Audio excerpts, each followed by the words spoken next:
ಬಿರುಕುಂದಿ ಶರಣರು ವಚನ ಕುರಿತು ಸವಿಸ್ತಾರವಾಗಿ ಅದ್ಭುತವಾಗಿ ಉಪನ್ಯಾಸವನ್ನು ನೀಡಿದ್ದಾರೆ. ಅವರಿಗೆ ಶ್ರೀ ಗುರು ಬಸವ ಮಹಾಮುನಿಯ ಪರವಾಗಿ ಪೂಜ್ಯರ ಪರವಾಗಿ ಅನಂತ ಧನ್ಯವಾದಗಳು. ಆತ್ಮೀಯ ಶರಣಬಂಧುಗಳೇ, ಪೂಜ್ಯರ ಮತ್ತು ಇಲ್ಲಿ ಮೇಲೆ ಇರ್ತಕ್ಕಂಥ ಎಲ್ಲ ಅನುಭವಿಗಳ ಒಂದು ಕ್ಷಮೆ ಕೋರಿ ಈ ಒಂದು ಘಟನೆಯನ್ನು ಹೇಳದೆ ಹೋದರೆ ಅರಕಟ್ಟೆ ಅವರ ಒಂದು ಪ್ರಣೋತ್ಸವ ಪೂರ್ತಿ ಆಗಲಿಕ್ಕಿಲ್ಲ ಅಂತಕ್ಕಂಥದ್ದನ್ನು ನಾನು ತರ್ತಾ ಇದ್ದೇನೆ. ಆತ್ಮೀಯ ಶರಣಬಂಧುಗಳೇ, ಅರಕಟ್ಟೆ ಅವರ ಒಂದು ಸಂಶೋಧನೆ, ಅವರು ಮಾಡಿದ ಒಂದು ಕೆಲಸ ಕಾರ್ಯವನ್ನು ಕಂಡುಕೊಂಡು ಕರ್ನಾಟಕ ವಿಶ್ವವಿದ್ಯಾಲಯವು ಅವರಿಗೆ ಡಾಕ್ಟರೇಟ್ ಪದವಿಯನ್ನು ಕೊಡುತ್ತೆ. ಅವಾಗ ಡಾಕ್ಟರೇಟ್ ಪದವಿ ಪ್ರಧಾನ ಸಮಾರಂಭದ ನಂತರ ಆಗಿನ ಉಪಕುಲಪತಿಗಳು ಎಲ್ಲರಿಗೂ ಭೋಜನ ಕೂಟ ವ್ಯವಸ್ಥೆಯನ್ನು ಮಾಡ್ತಾರೆ. ಆ ಭೋಜನಕ್ಕೆ ಹೋದಾಗ ಆಗಿನ ಕಾಲದಲ್ಲಿ ಎಲ್ಲರೂ ಸೂಟ್ಗಳನ್ನು ಹಾಕೊಂಡು ಹೋಗ್ತಕ್ಕಂಥದ್ದು ಒಂದು ಸಂಪ್ರದಾಯ. ಮತ್ತು ಪ್ರಸಾದ ಮಾಡುವ ಸಮಯದಲ್ಲಿ ಆ ಸೂಟನ್ನು ಕೋಟನ್ನು ತೆಗೆದಿಟ್ಟು ಕೈ ತೊಳೆಕೊಂಡು ಪ್ರಸಾದ ಮಾಡುವಂಥ ಪ್ರಸಂಗ. ಎಲ್ಲರೂ ಅಲ್ಲಿ ಬಂದಿರತಕ್ಕಂಥ ಅತಿಥಿಗಳು ಎಲ್ಲ ಗಣ್ಯಮಾನ್ಯರು ತಮ್ಮ ಕೋಟನ್ನು ಕಳೆದು ಕೈಯನ್ನು ತೊಳ್ಕೊಂಡಾಗ ಅರಕಟ್ಟೆ ಆದವರು ಕೋಟನ್ನು ತೆಗೆಯೋದಿಲ್ಲ. ಅವಾಗ ಉಪಕುಲಪತಿಗಳು ಬಂದು ಯಾಕೆ ಹೇಳಿದವ್ರೆ ಕೋಟ್ ಕಳೆಯಿರಿ, ಕೈ ತೊಳ್ಕೋರಿ ಅಂದಾಗ ಇಲ್ರಿ ಕೋಟ್ ಕಳೆದು ಬೇಡ ತೊಗೊಳ್ರಿ ಅಂತಾರೆ. ಯಾಕ್ರಿ ಅಂತಾರೆ. ಇಲ್ರಿ ಕಣ್ಣೀರು ಬರ್ತವೆ, ಒಳಗಿನ ಹಂಗೆ ಹರ್ದತ್ರಿ. ಅದಕ್ಕೆ ನೋಡ್ರಿ, ಇಂಥ ನಿಸ್ಪೃಹ ಸೇವೆಯನ್ನು ಸಲ್ಲಿಸಿದಂಥ ಅರಕಟ್ಟೆ ಅಜ್ಜನವರು ಇವತ್ತು ವಚನ ವಾಂಗ್ಮಯ ಇಡೀ ಜಗತ್ತಿನಲ್ಲೇ ಒಂದು ಬೆಳಕನ್ನ ತೋರಿಸ್ತಕ್ಕಂಥ ಒಂದು ಪ್ರಸಂಗ.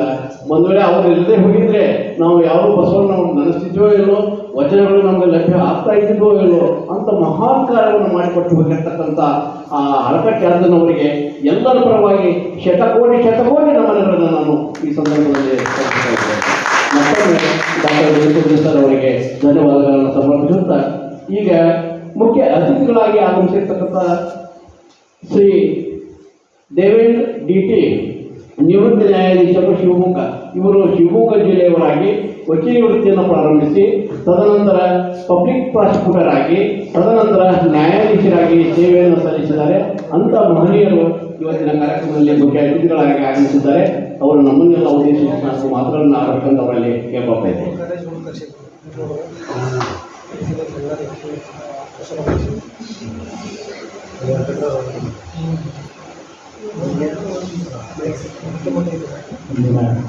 ಈ ಕಾರ್ಯಕ್ರಮದ ದಿವ್ಯ ಸಾನ್ನಿಧ್ಯ ವಹಿಸುವಂತಹ ಶಿವಾನಂದ ಮಹಾಸ್ವಾಮಿಗಳ ಈ ಕಾರ್ಯಕ್ರಮದಲ್ಲಿ ಉಪಸ್ಥಿತಿರುವಂತಹ ವೇದಿಕೆಯಲ್ಲಿರುವಂತಹ ಎಲ್ಲ ಗಣ್ಯರೇ, ಈ ಕಾರ್ಯಕ್ರಮದಲ್ಲಿ ಹಾಜರಿರುವಂತಹ ಎಲ್ಲ ಶರಣರಿಗೆ ನನ್ನ ಶರಣು. ಈ ಮನಗುಂಡಿಯ ಮಹಾಮನೆಗೆ ನಾನು ಈ 2ನೇ ಸಾರಿ ಬರ್ತಾ ಇದ್ದೇನೆ. ಮೊದಲನೇ ಸಾರಿ ಬಂದಾಗ ನಾನೊಬ್ಬ ಚಿಕಿತ್ಸೆಯಾಗಿ ಬಂದಿದ್ದೆ. ಇಲ್ಲಿಗೆ ಬಂದಾಗ ನನಗೆ ಶುಗರ್ ಮಟ್ಟ ತುಂಬ ಇಳಿತು.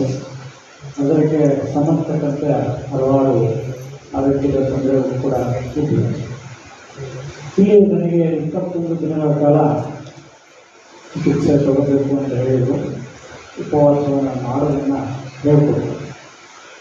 2-3 ದಿನ ನನಗೆ ಕಷ್ಟ ಆಯಿತು ಉಪವಾಸ ಮಾಡೋದು. ಆದರೆ ಆ ನಂತರದಲ್ಲಿ ನಾನು ಉಪವಾಸಕ್ಕೆ ಮುಗಿಸ್ಕೊಂಡೆ. ನಿನ್ನೆಗೆ ಒಟ್ಟು 120 ದಿನಗಳ ಕಾಲ ನಾನು ಉಪವಾಸ ಮಾಡಿದೆ.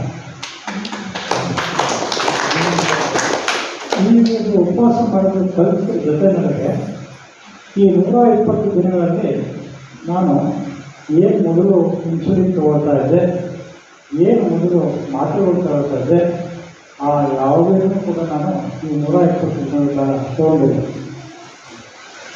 ಈ ಒಂದು ವಿಷಯನ ಬಹುಶಃ ಇಲ್ಲಿ ಏನು ಚಿಕಿತ್ಸೆಗಾಗಿ ಬರ್ತಾರೆ ಅವರಿಗೆ ತಿಳಿಸಬೇಕು ಅನ್ನೋಂಥ ಒಂದು ಉದ್ದೇಶದಿಂದ ಗುರುಗಳು ನನ್ನ ವೇದಿಕೆಗೆ ಕರೆಸಿದ್ದಾರೆ ಅಂತ ನಾನು ತಿಳ್ಕೊಂಡಿದ್ದೆ.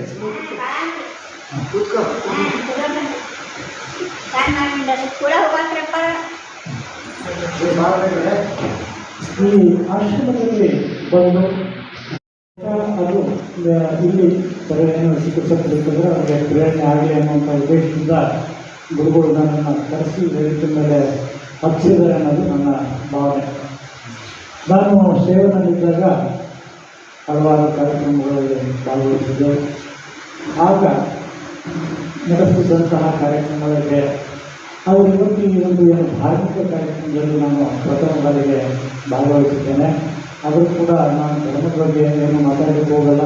ಯಾಕಂದರೆ ಬಹುಶಃ ಒಂದು ಗಂಟೆಗಳ ಕಾಲ ಎಡೆಬಿಡದಂತೆ ಮಾತನಾಡುವಂಥ ಕೇಳಿದರೆ ಬಹುಶಃ ನಾನೇನಾದರೂ ಹೇಳಿದರೆ ಆ ಮಾತುಗಳು ಬಹಳ ಸತ್ಯ ಆಗಿದೆ ಅಂತ.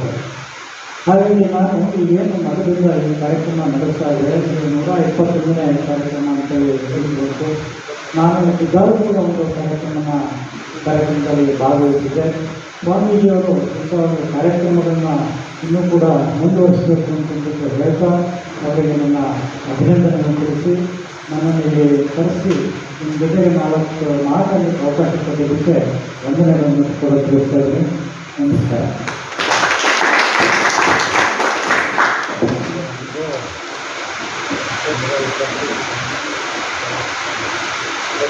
ನ್ಯಾಯಾಧೀಶರಾಗಿ ನಿವೃತ್ತಿಯನ್ನು ಹೊಂದಿರತಕ್ಕಂಥ ಶರಣ ಶ್ರೀ ದೇವೇಂದ್ರ ಭೇಟಿ ಇವರಿಗೆ ಪರಮ ಪೂಜೆಯಿಂದ ಒಂದು ಗೌರವ ಸನ್ಮಾನ.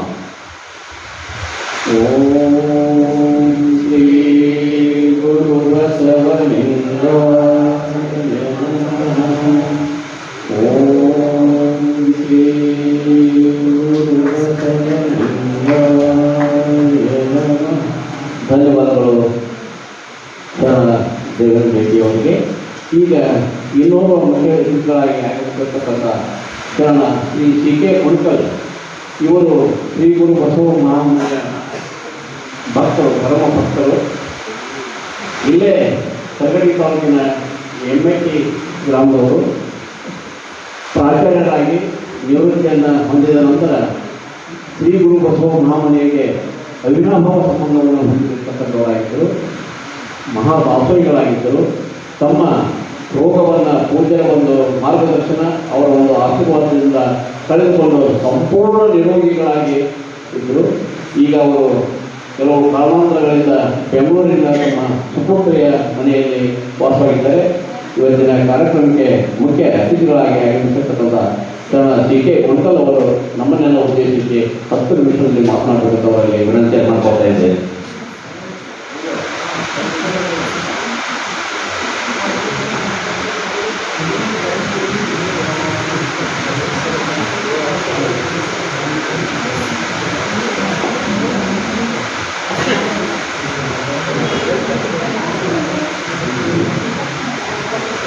ಓಂ ಶ್ರೀ ಗುರು ಬಸವಲಿಂಗಾಯ ನಮಃ. ಸರ್ವರಿಗೂ ಶರಣಾರ್ಥಿಗಳು. ನಾಳಿದ್ದು ಶುಕ್ರವಾರ ಮಣ್ಣೆತ್ತಿನ ಅಮಾವಾಸ್ಯೆಯ ದಿನ ಶ್ರೀ ಗುರು ಬಸವ ಮಹಾಮನೆಯ 171ನೇ ಮಾಸಿಕ ಅನುಭವ ಗೋಷ್ಠಿ ಮತ್ತು ಡಾಕ್ಟರ್ ಸ್ವಗು ಹಳಕಟ್ಟಿ ಅವರ ಸ್ಮರಣೋತ್ಸವವನ್ನು ಮಾಡುವುದಕ್ಕಾಗಿ ಸೇರಿದ್ದೇವೆ. ಈ ಸಮಾರಂಭದ ದಿವ್ಯ ಸಾನ್ನಿಧ್ಯವನ್ನು ಪ್ರಖ್ಯಾತ ನಿಸರ್ಗ ಚಿಕಿತ್ಸಾ ತಜ್ಞರು, ಪ್ರವಚನ ಪರಿಣಿತರು, ಮಾತೃ ಹೃದಯದ ಪವಾಡ ಪುರುಷರು ಆದ ಪರಮ ಪೂಜ್ಯ ಬಸವಾನಂದ ಮಹಾಸ್ವಾಮಿಗಳು ದಿವ್ಯ ಸಾನ್ನಿಧ್ಯ ವಹಿಸಿ ಆಶೀರ್ವಚನ ನೀಡಲಿದ್ದಾರೆ. ಅವರಿಗೆ ಭಕ್ತಿಪೂರ್ವಕವಾಗಿ ಶಿರಸಾಷ್ಟಾಂಗ ನಮಸ್ಕಾರಗಳನ್ನು ಅರ್ಪಿಸುತ್ತೇನೆ. ಮುಖ್ಯ ಅತಿಥಿಗಳಾಗಿ ಆಗಮಿಸಿದ ಸರ್ವ ಸಹೃದಯಿ ಶರಣರಿಗೆ ಶರಣು ಸಮರ್ಪಿಸುತ್ತೇನೆ. ವಿಶೇಷ ಉಪನ್ಯಾಸಕರಿಗೆ ಸನ್ಮಾನ ಸ್ವೀಕರಿಸಲಿರುವ ಸಾಧಕ ಶರಣರಿಗೆ, ದಾಸೋಹ ಸೇವೆ ಸಲ್ಲಿಸಿದವರಿಗೂ, ವಿಶೇಷ ಆಹ್ವಾನಿತರಿಗೂ, ನಿರೂಪಕರಿಗೂ, ಸ್ವಾಗತಕಾರರಿಗೂ, ಸಮಾರಂಭದಲ್ಲಿ ಉಪಸ್ಥಿತಿರುವ ಸರ್ವ ಶರಣೆಯರಿಗೂ ನಾನು ಚನ್ನಪ್ಪ ಉಣಕಲ್ ಶರಣು ಸಮರ್ಪಿಸಿ 3-4 ಮಾತುಗಳನ್ನು ಆಡುತ್ತೇನೆ. ಅಯೋನಿಜಳಾದ ಶಕ್ತಿ ದೇವತೆಯು ತನ್ನ ಲೀಲಾವಿಲಾಸಕ್ಕಾಗಿ ಸತ್ವಗುಣದಿಂದ ಸೃಷ್ಟಿಕರ್ತ ಬ್ರಹ್ಮನನ್ನು, ರಜೋಗುಣದಿಂದ ಸಂರಕ್ಷಕ ವಿಷ್ಣುವನ್ನು, ತಮೋಗುಣದಿಂದ ಲಯಕರ್ತ ಮಹೇಶ್ವರನನ್ನು ಸೃಷ್ಟಿಸಿ ಅವರಿಗೆ ತನ್ನ ಆದೇಶ ಪಾಲಿಸುವಂತೆ ಪದವಿ ನೀಡಿದಳು. ಇದೇ ಮನುಷ್ಯರನ್ನು ಜ್ಯೋತಿರ್ಲಿಂಗ ರೂಪದಲ್ಲಿ, ಸ್ಥಾವರಲಿಂಗ ರೂಪದಲ್ಲಿ, ಭಕ್ತಿ ಭಂಡಾರಿ ಬಸವಣ್ಣನವರ ಪರಿಕಲ್ಪನೆಯ ಇಷ್ಟಲಿಂಗ ರೂಪದಲ್ಲಿ ಶಿವಭಕ್ತರ ಕರಸ್ಥಳಕ್ಕೆ ಕರುವಳಿಸಿ ಶಿವ ಮಹಿಮೆ ಸಾರಿದರು. ಶಿವಪುರಾಣವೆಂದರೆ ನಮ್ಮ ದೇಹದ ಪುರಾಣವೇ ಆಗಿರುತ್ತದೆ. ಅಂದರೆ ನಮ್ಮ ಅಂತರಿಂದ್ರಿಯಗಳಾದ ಕಾಮ, ಕ್ರೋಧ, ಲೋಭ, ಮೋಹ, ಮದ ಮತ್ಸರಗಳನ್ನು ಬಾಹ್ಯೇಂದ್ರಿಯಗಳಾದ ಕಣ್ಣು, ಕಿವಿ, ಮೂಗು, ಬಾಯಿ, ನಾಲಿಗೆ, ತ್ವಚೆ, ಕೈ, ಕಾಲು, ಕಚ್ಚಿ, ರುಂಡ, ಮುಂಡ, ಮನಸ್ಸು ಇತ್ಯಾದಿ ಇಂದ್ರಿಯಗಳನ್ನು ಹಿತಮಿತವಾಗಿ ನಿಯಂತ್ರಿಸಿ ನಿರ್ಮಿಸಿಕೊಳ್ಳಬೇಕು ಎಂಬುದೇ ಶಿವಪುರಾಣ ಸಾರವಾಗಿದೆ. ಆದ್ದರಿಂದ ಮಾನವರು ಜನನದಿಂದ ಮರಣದವರೆಗೆ ಜೀವಿತ ಅವಧಿಯಲ್ಲಿ ಸಮಾಜ ಕಂಟಕರಾಗದೆ ಉತ್ತಮ ಚಾರಿತ್ರ್ಯ ಹೊಂದಿ ಉತ್ತಮ ಅಭ್ಯಾಸಗಳನ್ನು ಅಳವಡಿಸಿಕೊಂಡು ಯೋಗ್ಯ ವೃತ್ತಿಯನ್ನು ಅವಲಂಬಿಸಿ ಉತ್ತಮ ಆರೋಗ್ಯ ಕಾಪಾಡಿಕೊಂಡು ಸಾಧ್ಯವಾದಷ್ಟು ನೆರೆಹೊರೆಯವರಿಗೆ ಉಪಕರಿಸುತ್ತಾ ಲಿಂಗೈಕ್ಯ ಪ್ರಾಪ್ತಿ ಮಾಡಿಕೊಳ್ಳಬೇಕು ಎಂಬುದೇ ಶಿವಾನುಭವ ಸಾರವಾಗಿದೆ. ಬ್ರಹ್ಮಾಂಡದಿಂದ ಪಿಂಡಾಂಡ ಎಂದರಿತು. ಪ್ರಾಕೃತಿಕ ಪರಿಸರ ಮತ್ತು ಮನಸ್ಸಿನಂತೆ ಪಿಂಡಾಂಡವೆಂದರಿತು. ಸಂಸಾರದಿಂದಲೇ ಸದ್ಗತಿ ಪ್ರಾಪ್ತಿ ಎಂದರಿತು. ಒಳ್ಳೆಯದನ್ನು ಕೇಳಿ, ಒಳ್ಳೆಯದನ್ನು ನೋಡಿ, ಒಳ್ಳೆಯದನ್ನು ಮಾತನಾಡಿ ಒಳ್ಳೆಯ ಕಾಯಕ ಮಾಡಬೇಕೆಂಬುದೇ ಶಿವಾನುಭವ ಸಾರಾಂಶವಾಗಿದೆ. ಫಲಾಪೇಕ್ಷೆಯಿಂದ ಪ್ರತಿನಿತ್ಯ ಶ್ರದ್ಧಾಭಕ್ತಿ ಗೌರವದಿಂದ ಶಿವಾನುಭವ ನೀತಿ ನಂಬಿ ಪರಿಪಾಲಿಸಿದರೆ ಶಿವಭಕ್ತರೆಲ್ಲರ ಶಾಪ, ಪಾಪ, ರೋಗ, ಮೃತ್ಯು, ಅಪಮೃತ್ಯು, ಕಷ್ಟ, ನಷ್ಟ, ದುಃಖ, ದುಮ್ಮಾನ, ದುಶ್ಚಟ, ದುರ್ಗುಣ ನಿರ್ಮೂಲವಾಗುತ್ತವೆ. ಶಿವಶರಣರ ಕಳ್ಳರು, ಸುಳ್ಳರು, ರಪಂಗರು, ಮೋಸಗಾರರು, ವಂಚಕರು, ಕೃತಜ್ಞರು, ಶತ್ರುಗಳು, ಹಿಂಸಕರು ನಿರ್ಮೂಲವಾಗುತ್ತಾರೆ. ಶಿವಭಕ್ತರಿಗೆಲ್ಲ ರಾಜರು, ಮಂತ್ರಿಗಳು, ಅಧಿಕಾರಿಗಳ ದಯವಿಲ್ಲ. ಕಾಡು ಪ್ರಾಣಿ, ಪಕ್ಷಿ, ಸರೀಸೃಪ, ಕ್ರಿಮಿ ಕೀಟಗಳಿಂದಾಗಲಿ, ಭೂತ, ಪ್ರೇತ, ಪಿಶಾಚಿ, ಮಾರಿ, ಬುದ್ಧಿ, ಮಹಾಭೂತಗಳಿಂದಾಗಲಿ ದಯವಿರುವುದಿಲ್ಲ. ರಾಕ್ಷಸರು, ಬ್ರಹ್ಮ ರಾಕ್ಷಸರಿಂದಾಗಲಿ, ಅಸ್ತ್ರ, ಶಸ್ತ್ರ, ಆಯುಧ, ಯಂತ್ರ, ತಂತ್ರ, ಮಂತ್ರ, ವಾಹನಗಳಿಂದಾಗಲಿ ಭಯವಿಲ್ಲ. ವಾದ ಮತ್ತು ವ್ಯಾಜ್ಯದಲ್ಲಿ ಜಯದೊರೆಯುವುದು, ದೇಶಕ್ಕಾಗಿ ಅಧಿಗಮಿಸಿ ನಿತ್ಯ ಪಕ್ವಾನಗಳು ದೊರೆಯುವುದು, ಶಿವಶರಣರ ತಾಯಿ, ತಂದೆ, ಅಕ್ಕ, ತಂಗಿ, ಅಣ್ಣ, ತಮ್ಮ, ಅತ್ತೆ, ಮಾವ, ಗಂಡ, ಹೆಂಡತಿ, ಮಕ್ಕಳು, ಮೊಮ್ಮಕ್ಕಳು, ಬಂಧುಬಳಗದವರಿಗೆ ಸರ್ವಶ್ರೇಷ್ಠ ಆರೋಗ್ಯ, ಆನಂದ, ಆಯುಷ್ಯ, ಐಶ್ವರ್ಯ, ಸುಖ, ಶಾಂತಿ, ಸಮೃದ್ಧಿ, ಸಂತೃಪ್ತಿ, ಸದ್ಗುಣ, ಸಂತಾನ ಪ್ರಾಪ್ತವಾಗುವುದು. ಮನೆಯಲ್ಲಿ ದನಕರುಗಳು ಹೆಚ್ಚಾಗಿ ಹಾಲು ಹೆಚ್ಚುವುದು, ಹಿತಮಿತ ಮಳೆಯಾಗಿ ಹುಲಸಾದ ಬೆಳೆ ಬೆಳೆಯುವುದು. ಮನೆಯಲ್ಲಿ ನಾನಾ ಥರದ ಕಾಳು, ಕಡಿ, ದವಸ ಧಾನ್ಯ, ಧನ ಕನಕ, ಮುಚ್ಚು, ರತ್ನ, ವಜ್ರ, ವೈಢೂರ್ಯ ತುಂಬಿ ಶ್ರೀಮಂತಿಕೆ ಉಂಟಾಗುವುದು. ಆದ್ದರಿಂದ ಶಿವಭಕ್ತರು ಶಿವಾನುಭವ ಅಮೃತ ಪಾನ ಮಾಡಬೇಕು.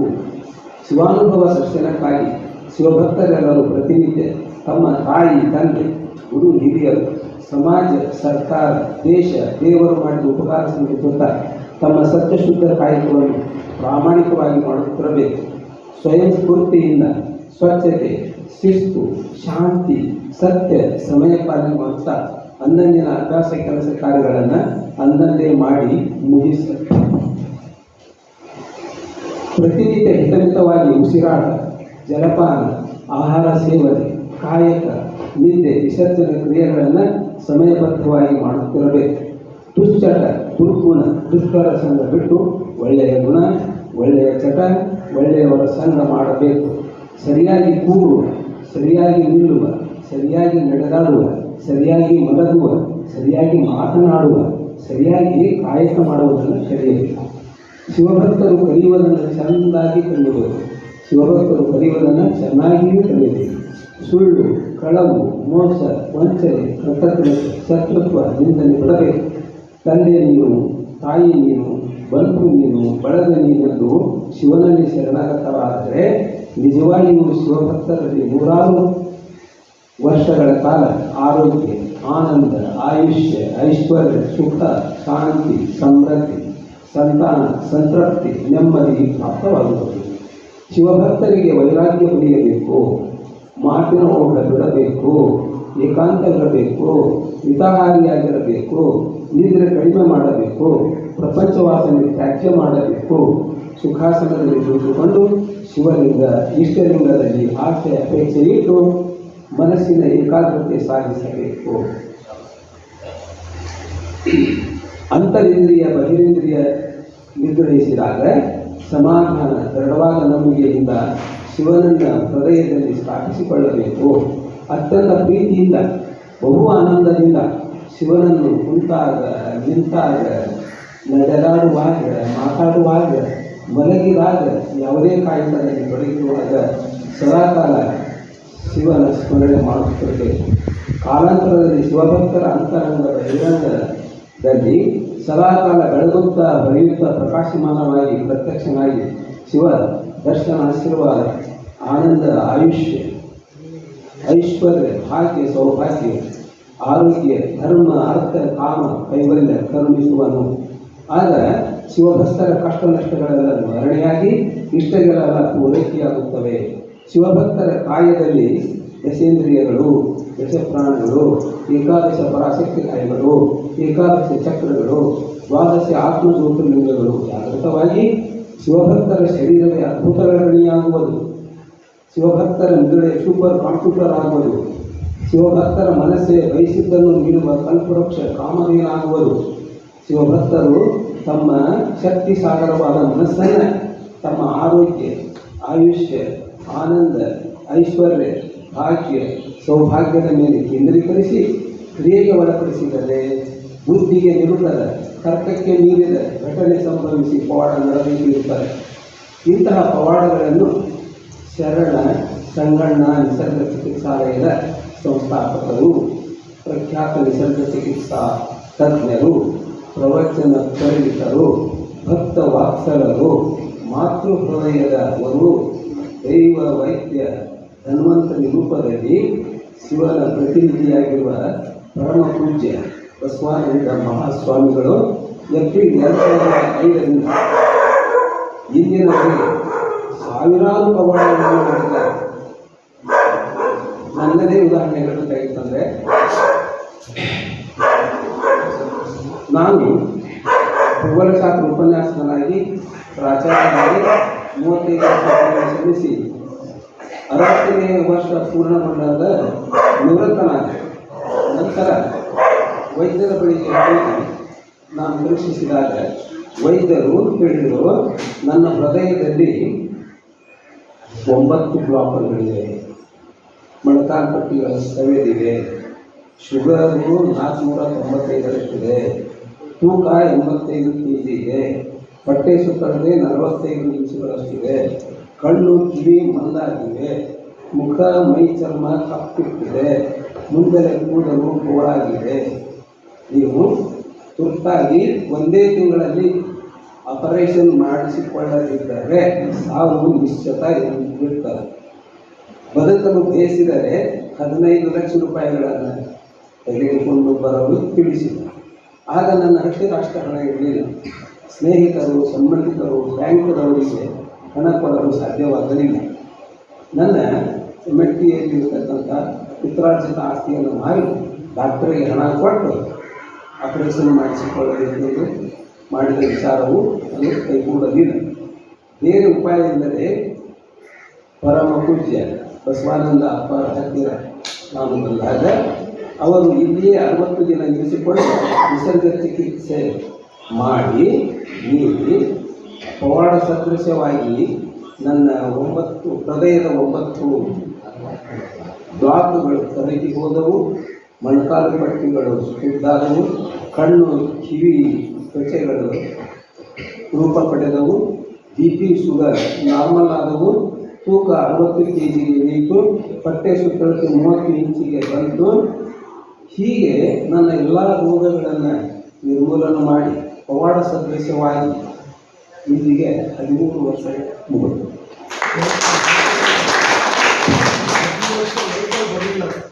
ಇಲ್ಲಿಗೆ ಈ ಪವಾಡ ಸದೃಶವಾದಂಥ ಕ್ರಿಯೆ ಎಂದರು 13 ವರ್ಷಗಳ ಪೂರ್ಣವಾದ.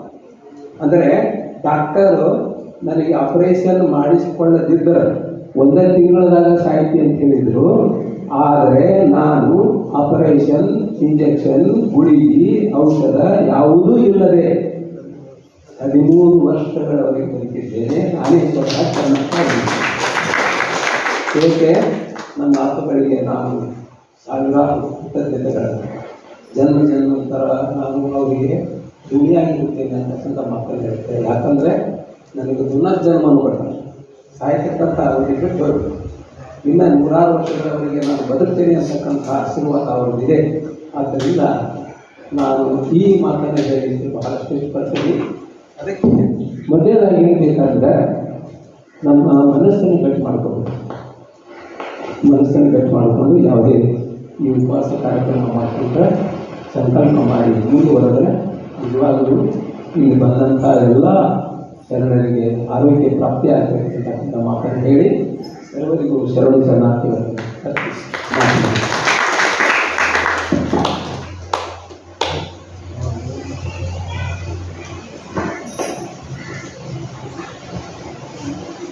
ಬಹಳ ಅದ್ಭುತವಾಗಿ ಲಿಖಿತ ಭಾಷಣವನ್ನು ಮಾಡಿರ್ತಕ್ಕಂಥ ಶರಣ ಸಿ ಕೆ ಉಣ್ಕಲ್ ಅವರಿಗೆ ಅನಂತ ವಂದನೆಗಳು. ಬಹುಶಃ ಪೂಜ್ಯರ ಒಂದು ಮಾರ್ಗದರ್ಶನ, ಪೂಜ್ಯರ ಒಂದು ಆಶೀರ್ವಾದ, ಪೂಜ್ಯರ ಒಂದು ಚಿಕಿತ್ಸಾ ವಿಧಾನ ಅವರಿಗೆ ಲಭ್ಯವಾಗದೇ ಹೋಗಿದ್ದರೆ ಬಹುಶಃ ಅವರನ್ನು ನಾವು ಫೋಟೋದಲ್ಲಿ ನೋಡುವ ಆಗ್ತಿತ್ತು. ಆದರೆ ಪೂಜ್ಯರ ಒಂದು ಕೃಪೆಯಿಂದ ಅವರ ಮತ್ತೆ ಫಿನಿಕ್ಸ್ ಸಂಖ್ಯೆಯಂತೆ ಆರೋಗ್ಯವಂತರಾಗಿದ್ದಾರೆ. ಆ ಉಣ್ಕಲ್ ಶರಣರ ಒಂದು ಜನ್ಮ ಶತಮಾನೋತ್ಸವವನ್ನು ಇದೇ ಒಂದು ವೇದಿಕೆಯಲ್ಲಿ ಪೂಜ್ಯರ ಒಂದು ಸಾನ್ನಿಧ್ಯದಲ್ಲಿ ನಿಮ್ಮೆಲ್ಲರ ಸಮಕ್ಷಮದಲ್ಲಿ ಮಾಡೋಣ ಅಂತ ಅವರಿಗೆ ಹಾರೈಸುತ್ತಾ ಅವರಿಗೆ ಭಗವಂತ ದೀರ್ಘ ಆಯುಷ್ಯ ಆರೋಗ್ಯ ದಯಪಾಲಿಸಲಿ ಅಂತ ಅವರಿಗೆ ನಾವು ಶುಭ ಹಾರೈಸ್ತಾ ಇದ್ದೇವೆ. ಈಗ ಮುಂದಿನ ಒಂದು ಕಾರ್ಯಕ್ರಮ, ಈ ಒಂದು ಕಾರ್ಯಕ್ರಮದಲ್ಲಿ ಮುಖ್ಯ ಅತಿಥಿಗಳಾಗಿರ್ತಕ್ಕಂಥ ಡಾಕ್ಟರ್ ಪ್ರಕಾಶ್ ಭಟ್ ನೋಡ್ರಿ, ಅವರು ಓದಿದ್ದು ಪಶುವೈದ್ಯಕೀಯ ವಿಜ್ಞಾನ. ಅಂದರೆ ಪಶುಗಳ ಕೊಟ್ಟಾಗನೆ ಅದು ಬಾಯಿ ಏನಾಗೈತಿ, ಕಾಲು ಏನಾಗೈತಿ, ಅದು ಹೊಟ್ಟೆ ಏನಾಗೈತಿ, ಅದು ಕೈಯಲ್ಲಿ ಏನಾಗೈತಿ ಇಂಥದನ್ನು ನೋಡೋದು. ಆದರೆ ಅವುಗಳ ಚಿಕಿತ್ಸೆಯನ್ನು ಮಾಡುವುದನ್ನು ಬಿಟ್ಟು ಗಾಂಧೀಜಿಯವರ ಪ್ರಭಾವದಿಂದ ಭಾರತ ಸದೃಢವಾಗಬೇಕಾದ್ರೆ ಭಾರತದ ಹಳ್ಳಿಗಳು ಸದೃಢವಾಗಬೇಕು. ಯಾಕಂದರೆ ಭಾರತ ಹಳ್ಳಿಗಳ ನಾಡು ಅನ್ನತಕ್ಕಂಥದ್ದನ್ನು, ಅದಕ್ಕೆ ಹಳ್ಳಿ ನೆಟ್ಟಗಿದ್ರೆ ದಿಲ್ಲಿ ನೆಟ್ಟಗಿರ್ತದೆ ಅನ್ನತಕ್ಕಂಥದ್ದನ್ನು ಕಂಡುಕೊಂಡು ಗಾಂಧೀಜಿಯವರ ಅನುಯಾಯಿ ಮಣಿಬಾಯಿ ಅವರೊಂದಿಗೆ ಒಂದು ಸಂಪರ್ಕದಲ್ಲಿ ಬಂದಾಗ ಗಾಂಧೀಜಿಯವರ ವಿಚಾರಧಾರೆಗಳನ್ನು ಪ್ರಕಾಶ್ ಭಟ್ ಅವರಿಗೆ ಹೇಳಿದಾಗ ಅವರು ತಮ್ಮ ಪಶುವೈದ್ಯಕೀಯವರೊಂದಿಗೆ ಕಾಳಜಿಯನ್ನು ಇಟ್ಟು ಹಳ್ಳಿಗಳ ಉದ್ಧಾರಕ್ಕಾಗಿ ಕಾಲಿಗೆ ಚಕ್ರವನ್ನು ಕಟ್ಟಿಕೊಂಡು ಹಳ್ಳಿಗೆ ಹೋಗಿ ರೈತರಿಗೆ ಯಾವ ರೀತಿಯ ಕೃಷಿಯನ್ನು ಮಾಡಬೇಕು, ಯಾವ ರೀತಿಯ ಹಳ್ಳಿಗಳ ಉದ್ಧಾರ ಆಗಬೇಕನ್ನೋದನ್ನು ದಶಕಗಳಿಂದ ಅವರು ಮಾಡ್ಕೊಂಡು ಬರ್ತಾ ಇದ್ದಾರೆ. ಹೀಗಾಗಿ ಅಂಥ ಹಳ್ಳಿ ಪ್ರೇಮಿಗಳು ಇವತ್ತು ಬಹಳಷ್ಟು ಹಳ್ಳಿಗಳಲ್ಲಿ ಏನಾಗ್ತದೆ ಅಂತಂದ್ರೆ ಹಳ್ಳಿಗಳೆಲ್ಲರೂ ನಾವು ಪಟ್ಟಣಕ್ಕೆ ಹೋಗಿ ಪಟ್ಟಣಕ್ಕೆ ಹೊಂಟೇವೆ, ಆದರೆ ಇವರು ಪಟ್ಟಣದಿಂದ ಹಳ್ಳಿ ಕಡೆ ಹೊಂಟಿದ್ದಾರೆ ಅಂತ ಡಾಕ್ಟರ್ ಪ್ರಕಾಶ್ ಭಟ್ಟರು ಇವತ್ತಿನ ಕಾರ್ಯಕ್ರಮದಲ್ಲಿ ಮುಖ್ಯ ಅತಿಥಿಗಳಾಗಿ ಆಗಮಿಸಿದ್ದಾರೆ. ಅವರು ನಮ್ಮನ್ನೆಲ್ಲ ಉದ್ದೇಶಿಸಿ ನಾವು ಮಾತುಗಳನ್ನು ಹೇಳಬೇಕಂತ ಅವರಲ್ಲಿ ವಿನಂತಿಯನ್ನು ಮಾಡ್ಕೊಳ್ತೇವೆ.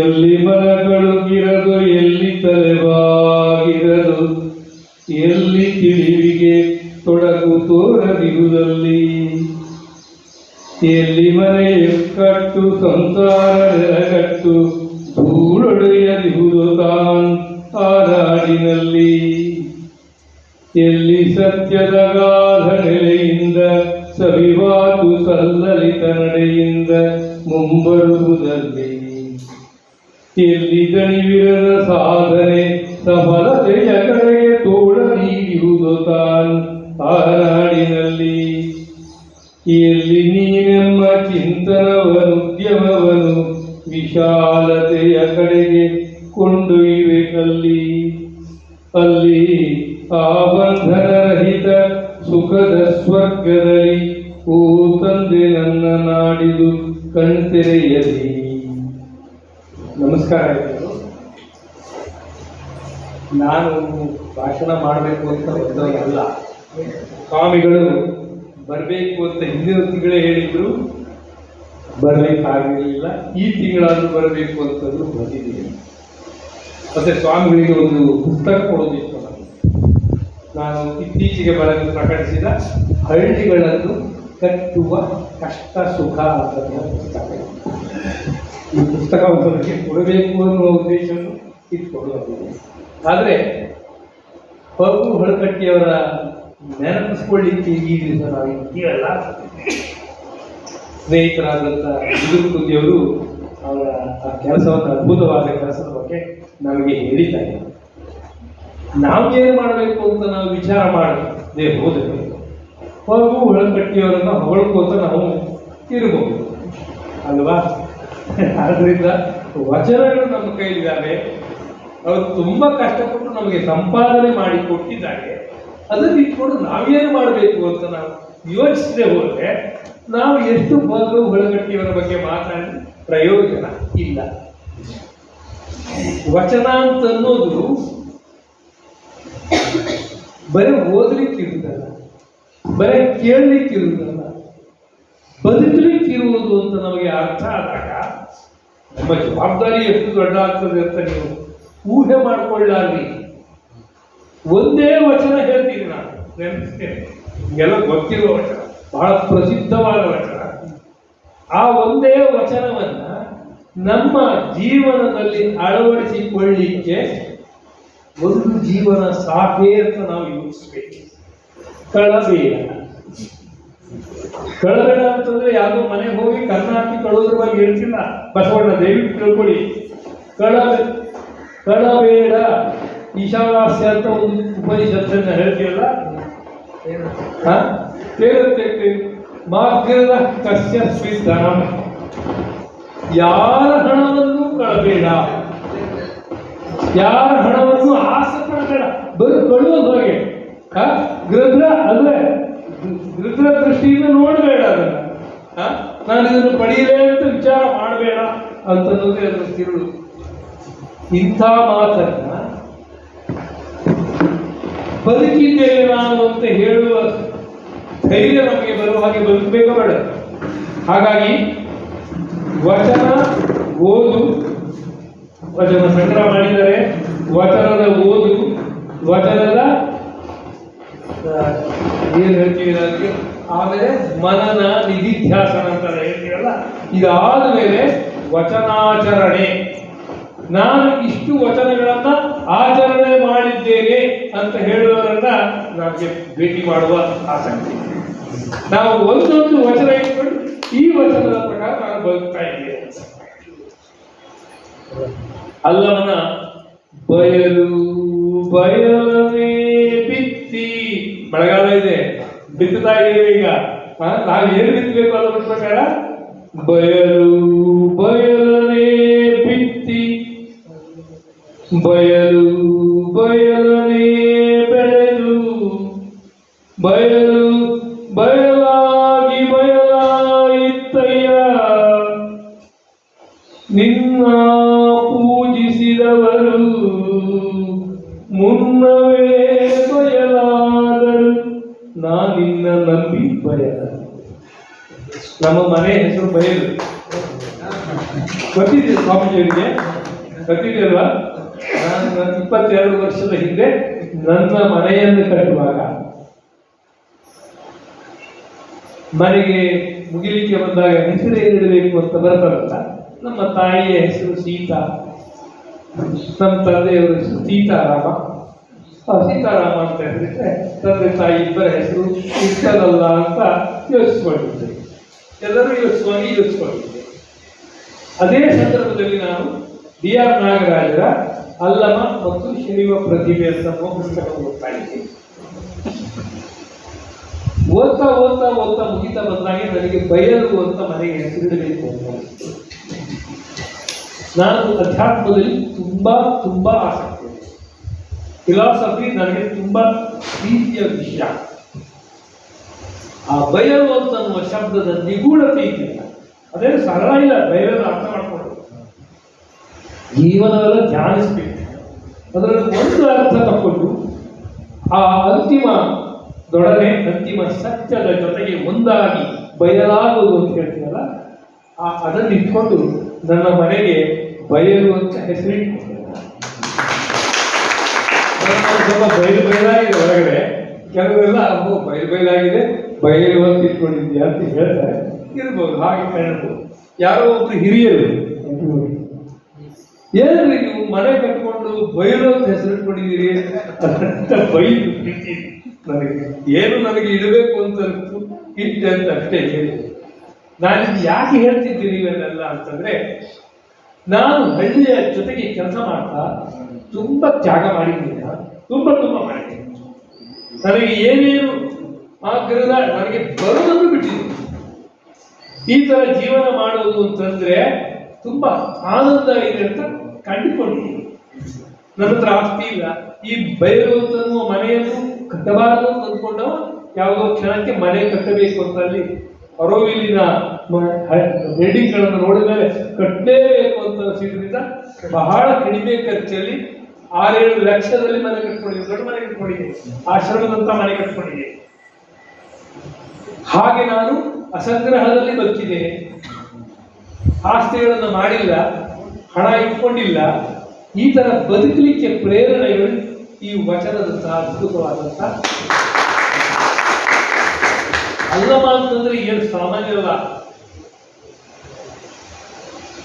12ನೇ ಶತಮಾನದಲ್ಲಿ ಆತ ಯೋಚಿಸಿದ್ದನ್ನ ಆತ ಬರೇ ಯೋಚಿಸಿ ಹೇಳಿಲ್ಲ, ಅವನು ಬದುಕಿ ಹೇಳಿದ್ದಾರೆ. ಬದುಕಿದ್ದು ಆಮೇಲೆ ಹೇಳಿದ್ದು. ಅದನ್ನ ಹೇಳಿದ್ರೆ ನಮಗೀಗ ನಮಗೆ ಸಾಧ್ಯವೇ ಇಲ್ಲ ಅಂತನ್ನುವಂಥ ಮಾತುಗಳನ್ನು ಆಗ ಹೇಳಿದ ಆತ. ಎಂಥ ಬೋಲ್ಡ್ ಮಾತುಗಳು, ಎಂಥ ಧೈರ್ಯದ ಮಾತುಗಳು, ಎಂಥ ಧೀರ ಮಾತುಗಳು. ಆ ಮಾತುಗಳನ್ನ ಬದುಕುವ ಅವಕಾಶ ನಮಗಿದೆ. ಈಗ ವಚನ ಚಂದ್ರಿಕೆ ನನ್ನ ಹತ್ರ ಇದೆ. ಅಂತಹ ಮಾತುಗಳು ಅದ್ಭುತ ಅಂದ್ರೆ ಅದ್ಭುತ. ಅದನ್ನು ಬದುಕದೆ ಬರೀದೇ ಹೇಳ್ತಾ ಇದ್ರೆ ನಾವು ಮುಟ್ಬಾರ್ದು, ನಮಗ ಯೋಗ್ಯತೆ ಇಲ್ಲ ಅಂತ ಬಿಟ್ಟಿದೆ. ಅಷ್ಟು ಘನವಾದದ್ದು ಆ ವಚನ. ಬಸವಣ್ಣನ ವಚನ ಇರ್ಬೋದು, ಅಕ್ಕನ ವಚನ ಇರ್ಬೋದು, ಅಲ್ಲಮನ ವಚನ ಇರ್ಬೋದು. ಯಾವುದು ಸುಮ್ಮನೆ ಕಾಲ ಈಗೆಲ್ಲ ಕವಿತೆ ಬರೀತಾರೆ ಕೆಲವರು, ಆ ತರ ಹೆಸರಿಗಾಗೋ ಪ್ರಸಿದ್ಧಿಗಾಗೋ ಬರೆದ ವಚನಗಳೇ ಅಲ್ಲ. ಆದ್ರಿಂದ ಬದುಕಿಗೆ ಒಂದು ಸೂತ್ರವಾಗಿ ನಮಗೆ ವಚನಗಳನ್ನು ಕೊಟ್ಟಿದ್ದಾರೆ. ಅಂತಹ ವಚನವನ್ನ ನಾವು ಬದುಕಲಿಕ್ಕೆ ಎಷ್ಟು ನಮಗೆ ಒಂದೇ ಮಾತು ಹೇಳಿ ಮುಗಿಸ್ತೇನೆ. ನಾನು ನಿಮಗೆ ವಿನೋಬಾ ಭಾವೆಯವರು ಬರ್ತೀನಿ. ವಿನೋಬಾ ಭಾವೆಯವರು ಜೈಲಲ್ಲಿ ಇರ್ತಾರೆ. ಜೈಲಿನ ತನ್ನ ಜೊತೆಗಿರುವವರಿಗೆ ಗೀತೆಯ ಬಗ್ಗೆ ಪ್ರವಚನ ಮಾಡ್ತಾರೆ. ಒಂದ್ಸಲ ಗೀತೆಯ ಬಗ್ಗೆ ಮಾಡ್ತಾರೆ, ಇನ್ನೊಂದ್ಸಲ ಗೀತೆಯಲ್ಲಿ ಬರುವ ಸ್ಥಿತಪ್ರಜ್ಞ ಅನ್ನುವ ಶಬ್ದ. ಗೀತೆಯಲ್ಲೇ ಮೊದಲು ಬರ್ತಾ ಇರೋ, ಗೀತೆಯೇ ಮೊದಲು ಟಂಕಿಸಿದ ಶಬ್ದ ಅದು ಯಾವುದು? ಸ್ಥಿತಪ್ರಜ್ಞ ಅಂತ. ಆ ಸ್ಥಿತಪ್ರಜ್ಞ ದರ್ಶನ ಅಂತ ಒಂದು ಆ ಲೆಕ್ಚರ್ಗೆ ತೀರಿಸಿ ಅಂತ ಕೊಟ್ಟು ಪುಸ್ತಕ ಬಂದಿದೆ. ಅದರಲ್ಲಿ ಒಂದು ಮಾತು ಹೇಳ್ತಾರೆ, ನಮ್ಮ ಭಾರತೀಯ ದರ್ಶನಗಳಲ್ಲಿ 6 ದರ್ಶನಗಳು ಬಹಳ ಮುಖ್ಯವಾದವು ಅಂತ ಹೇಳ್ತೀವಿ. ಅದರಲ್ಲಿ ಎರಡು ದರ್ಶನಗಳನ್ನು ಜೋಡಿ ಮಾಡಿದ್ದಾರೆ. ಯಾಕಂದ್ರೆ ಜೋಡಿಯಾಗಿ ಪೂರ್ಣ ಆಗ್ತದೆ. ಅದರಲ್ಲಿ 2 ಇರೋದು ಅಂತಂದ್ರೆ ಸಾಂಖ್ಯ ಮತ್ತು ಯೋಗ. ಅವು 2 ಕೂಡಿದಾಗ ಪೂರ್ಣ ಆಗ್ತದೆ. ಹಾಗೆ ನ್ಯಾಯ ವೈಶೇಷಿಕಗಳು ಒಂದು ಜೋಡಿ ಅಂತ ಮಾಡ್ತಿದ್ದಾರೆ. ಇವರು ಹೇಳೋದು, ವಿನೋಬಾ ಭಾವೆಯವರು ಹೇಳೋದು, ಸಾಂಖ್ಯ ಅಂತನ್ನೋದು ಜ್ಞಾನ, ಯೋಗ ಅಂತನ್ನೋದು ಅದರ ಪ್ರಾಕ್ಟೀಸ್, ವಿಚಾರ ಮತ್ತು ಆಚಾರ. ಈ ವಿಚಾರ ಮತ್ತು ಆಚಾರಕ್ಕೆ ಸ್ವಲ್ಪ ಗ್ಯಾಪ್ ಇರಬಹುದು. ಯಾಕೆಂದ್ರೆ ನಾವು ಮನುಷ್ಯರು. ಆದರೆ ವಿಚಾರಕ್ಕೂ ಆಚಾರಕ್ಕೂ ವಿರೋಧ ಇತ್ತು ಅಂತಂದ್ರೆ ಅದು ಶುದ್ಧ ತಪ್ಪು ಹೇಳ್ತಾರೆ. ಆದ್ರಿಂದ ನಾವು ವಚನವನ್ನು ಶರಣರು ಅಂತ ಹೇಳಿಕೊಳ್ಳಿಕ್ಕೆ ಯೋಗ್ಯತೆಯನ್ನು ಪಡೆಯಬೇಕಿದ್ರೆ, ಶರಣ ಅಂತಂದ್ರೆ ಪ್ರೊಫೆಸರ್ ಡಾಕ್ಟರ್ ಅಂತ ಹಾಕೊಂಡಂತ ಒಂದು ಅಲ್ಲ. ಶರಣ ಅಂತನ್ನೋದು ಮಹಾಯೋಗ್ಯತೆಯ ಒಂದು ಪ್ರಿಫಿಕ್ಸ್ ಅಂತ, ಅದು ಒಂದು ಉಪಾಧಿಯನ್ನು. ಆ ಉಪಾಧಿಯನ್ನ ಗಳಿಸ್ಕೊಳ್ಬೇಕಾಗ್ತದೆ. ತುಂಬಾ ದೊಡ್ಡ ಜವಾಬ್ದಾರಿ ಇದೆ. ಯಾವುದೋ ಜಾತಿಯಲ್ಲಿ ಹುಟ್ಟಿ ಶರಣರಾಗುವುದಿಲ್ಲ. ನಮಗೆಲ್ಲ ಶರಣರು ಅಂತ ಕರೆದು ಧನ್ಯವಾದ, ಜಾತಿಯಂತೆಯನ್ನು ಮಾಡಲಿಲ್ಲ. ಆದರೆ ಶರಣ ಅಂತನ್ನುವುದನ್ನ ಗಳಿಸ್ಕೊಳ್ಬೇಕು. ಅದನ್ನೆಲ್ಲ ಗಳಿಸ್ಕೊಳ್ಳಿಕ್ಕೆ ಬೇಕಾದ ಯೋಗ್ಯತೆಯನ್ನ ಮತ್ತೆ ಇನ್ನೊಂದು ಮಾತು ಶಿವ ತತ್ವ ಅಂತ ಅನ್ನೋದು, ನಾನು ಶಿವಭಕ್ತನೇ. ಆದ್ರಿಂದ ಯಾಕೆ ನನಗೆ ಬಹಳ ನಮ್ಮ ಕುಲದೈವ ಕಾಮೇಶ್ವರ ಅಂತ ಕೇಳಿದ ಕೊಡುವ ಶಿವ ಏನೂ ಕೇಳಿದ ಅದು ನನ್ನ ಹೆಸರು ಕಾಮೇಶ್ವರ. ನನಗೆಲ್ಲ ನಾನು ಕೇಳದೆ ಕೊಟ್ಬಿಟ್ಟಿದ್ದಾಳಂತ. ಆದ್ರೆ ತತ್ವ ಇದೆಯಲ್ಲ, ನೀವು ನಮ್ಮ ಹೇಳಿದಾರಲ್ಲ ರಾಜಕೀಯದ ಬಿಡುವಿನಲ್ಲಿ ಬರೆದಂತ ಲೋಹಿಯ ಅವರು ರಾಮ ಕೃಷ್ಣ ಶಿವ ಅಂತ ಒಂದು ಬರೀತಾರೆ. ಅದರ ಕನ್ನಡದ ಟ್ರಾನ್ಸ್ಲೇಷನ್ ಅವೈಲೇಬಲ್, ಓದಬೇಕು. ಶಿವ ಅಂದ್ರೆ ಏನು? ಇವತ್ತು ಜಾಗತಿಕ ತಾಪಮಾನ ಮತ್ತು ಹವಾಮಾನ ಬದಲಾವಣೆ ಆಗ್ತಾ ಇದೆ. ಇದಕ್ಕೆಲ್ಲ ಕಾರಣ ನಮ್ಮ ಉಪಭೋಗದ ಜೀವನ. ನಾವು ಬಹಳ ಬಳಸಿ ಬದುಕ್ತಾ ಇರೋದ್ರಿಂದ, ಆಡಂಬರದ ಜೀವನವನ್ನ ಮಾಡಿದ್ರಿಂದ ಈಗ ಆಗ್ತಾ ಇದೆ ಅಂತ ನೀವು ಹುಡುಕಿ, ನಮ್ಮ ದೇವರುಗಳಲ್ಲಿ ಹುಡುಕಿ. ಅತ್ಯಂತ ಸರಳರಾದಂತ ದೇವರು ಯಾರಿದ್ದಾರೆ? ಸುಮ್ಮನೆ ಬಸವಣ್ಣ ಯಾರು ಗೊತ್ತಿಲ್ಲ, ಶಿವನನ್ನೇ ತಮ್ಮ ಆರಾಧ್ಯ ದೈವ ವಚನ ಪರಂಪರೆಯಲ್ಲಿ ಯಾಕೆ ಮಾಡಿಕೊಂಡ್ರು? ಉಳಿದ ದೇವರುಗಳಿರ್ಲಿಲ್ವಾ? ಶಿವನನ್ನೇ ಯಾಕೆ ಆರಿಸ್ಕೊಂಡ್ರು ಅಂತ ನೋಡಿದ್ರೆ ನಿಮಗೆ ಗೊತ್ತಾಗ್ತದೆ. ಸರಳತೆಯ ಅತ್ಯುನ್ನತವಾದಂತ ಐಕಾನ್ ಅಂತ ಹೌದಲ್ಲ. ಯಾರು ನಾವು ಯಾರು ಹೆಚ್ಚು ಬಳಸ್ತಾರೋ ಅವರ ಇಂಗಾಲದ ಹೆಜ್ಜೆ ಕುರಿತು ಬಹಳ ದೊಡ್ಡದಾಗ್ತದೆ ಅಂತ ಹೇಳ್ತೀವಲ್ಲ, ಶಿವನ ಇಂಗಾಲದ ಹೆಜ್ಜೆ ಕುರಿತು ಬಹಳ ಚಿಕ್ಕದು. ಮನೆಯೂ ಇಲ್ಲದವರು ಮನುಷ್ಯ ಹೇಳುವ ದೇವರು ಮನೆಯೂ ಇಲ್ಲದವರು. ನಾನು ನಮ್ಮ ಮನೆಗೆ ಪರಿಸರ ಸ್ನೇಹಿ ಮನೆ ಎಂದು ನಾನು ಹೇಳ್ತೇನೆ. ಪರಿಸರ ಸ್ನೇಹಿ ಮನೆ ಅಂತಿಲ್ಲ. ಎಲ್ಲಾ ಮನೆಗೂ ಪರಿಸರದ ಮೇಲೆ ದುಷ್ಪರಿಣಾಮ ಇದ್ದೇ ಇರ್ತದೆ. ಕಡಿಮೆ ದುಷ್ಪರಿಣಾಮ ಮಾಡಬಹುದು ನಾವು. ಆದ್ರೆ ಶಿವ ಮನೆಯನ್ನೇ ಕಟ್ಕೊಳ್ಳಿಲ್ಲ. ಹೌದಾ? ಅವನಿಗೆ ಯಾವುದು ಸುಗಂಧ ದ್ರವ್ಯ ಬೇಡ, ಭಸ್ಮ ಇಟ್ಕೊಂಡ್ರೆ ಅದೇ ಸಾಕು. ಬಟ್ಟೆ ಬೇಡ, ಯಾವುದೋ ಸ್ವಲ್ಪ ಪ್ರಾಣಿಯ ಚರ್ಮವನ್ನು ಸುತ್ತಕೊಂಡ್ರೆ ಬಟ್ಟೆ ಆಯ್ತು. ಮಾನ ಮುಚ್ಚಲಿಕ್ಕಷ್ಟೇ ಏನ್ ಬೇಕು ಅಷ್ಟೇ. ಇವೆಲ್ಲ ಗಮನಿಸಿ. ಹಾಗಾಗಿ ಆಡಂಬರದಲ್ಲಿ ಬದುಕುವವರು ಶರಣನಲ್ಲ ಅಂತನ್ನುವುದು ತತ್ವವೇ, ಅದು ಸಿದ್ಧವೇ. ಆದ್ರಿಂದ ನಮ್ಮ ಜೀವನವನ್ನು ಸರಳ ಮಾಡಿಕೊಳ್ಳೋದು ಹೇಗೆ ಅಂತ ನೋಡಿದ್ರೆ ಇವತ್ತಿನ ಗ್ಲೋಬಲ್ ವಾರ್ಮಿಂಗು ಶಿವಪುತ್ರ ಕೊಡ್ತಾನೆ. ಇಷ್ಟು ಹೇಳಿ ನನ್ನ ಮಾತು ಮುಗಿಸ್ತೇನೆ. ನನ್ನ ಪುಸ್ತಕವನ್ನು ಗುರುಗಳಿಗೆ ಕೊಟ್ಟು ನಾನು ಇದನ್ನು ಓದ್ತೀನಿ ಅಂತ ಹೇಳಿದ್ದಾರೆ, ಕೊಡ್ತೀನಿ ಅಂತ. ಇದರದ್ದು ಸಾಕಷ್ಟಿದೆ, 270 ಪೇಜ್ ಇದೆ ಗುರುಗಳಿಗೂ. ಇದು ದಯವಿಟ್ಟು ಇದು ಪೂರ್ತಿ ಓದಿಸ್ಕೊಳ್ಬೇಕು. ಅರ್ಧ ಓದಿದ್ರೆ ನಿಮಗೆ ಇದ್ರದ್ದು, ಯಾಕಂದ್ರೆ ನಾನು 25-30 ವರ್ಷ ಮಾಡಿರೋದನ್ನ ಕೆಲಸವನ್ನ ಇಟ್ಕೊಂಡು ಅದರ ಅನುಭವದಿಂದ ಬಂದಿದ್ದನ್ನ ಜನರ ಜೊತೆಗೆ, ಹಳ್ಳಿಯವರ ಜೊತೆಗೆ ನಾನು ಮಾಡಿದ ಕೆಲಸವನ್ನ ಇಟ್ಕೊಂಡು ನಾನು ಇದು ಬರೆದಿದ್ದೀನಿ. ಅವರನ್ನು ಇಟ್ಕೊಳ್ತೇನೆ. ಎಲ್ಲರಿಗೂ ಧನ್ಯವಾದ.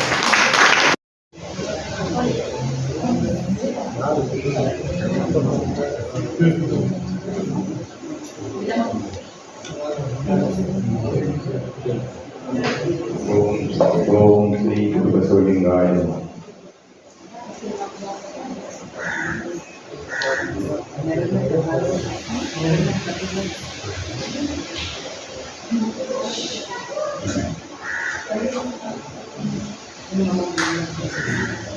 ಸುಮಾರು 16 ವರ್ಷಗಳು ಕಳೆದಿದ್ದೆ ಈ ಆಶ್ರಮದ ನಾಡಿ.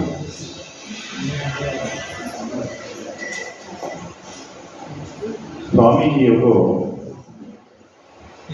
ಚಿಕ್ಕನಾಯಕನಿಗೆ 2008 ನವೆಂಬರ್ ಪ್ರವಚನ ಕೊಡ್ತಾ ಇರ್ತಾರೆ. ಪ್ರವಚನದ ಕೊನೆಯ 3 ದಿವಸಗಳು ನಾನು ಭಾಗಿಯಾಗ್ತೇನೆ. ಆ 3 ದಿನದಲ್ಲಿ ಕೊನೆಯ ದಿನಕ್ಕೆ ಚೇತನ್ ಯೋಗ ಟೀಚರ್ ಹೇಳ್ತಾರೆ, ನೀವು ಬರಬೇಕಾದ್ರೆ ಕೈನಲ್ಲಿ ಪುಷ್ಪ ಇಟ್ಕೊಂಡು ಬನ್ನಿ ಅಂತ ಹೇಳ್ತಾರೆ. ನನಗೆ ಆಶ್ಚರ್ಯ, ಏನು ಈ ಥರ ಪುಷ್ಪ ಇಟ್ಕೊಂಡು ಬನ್ನಿ ಅಂತ ಹೇಳ್ತಾ ಇದ್ರಲ್ಲ, ಏನಿರ್ಬೋದು, ನಾಳೆ ನಾನು ಕೂಡ ಅಟೆಂಡ್ ಆಗೋಣ ಅನ್ನೋ ಒಂದು ಭಾವನೆಯಲ್ಲೇ ಆ ದಿನ ಪ್ರವಚನಕ್ಕೆ ಹೋಗ್ತಾರೆ. ಆ ದಿನ ಮೂವತ್ತೇಳು ವರ್ಷದ ಸ್ವಾಮೀಜಿಯವರ ಬರ್ತಿದೆ.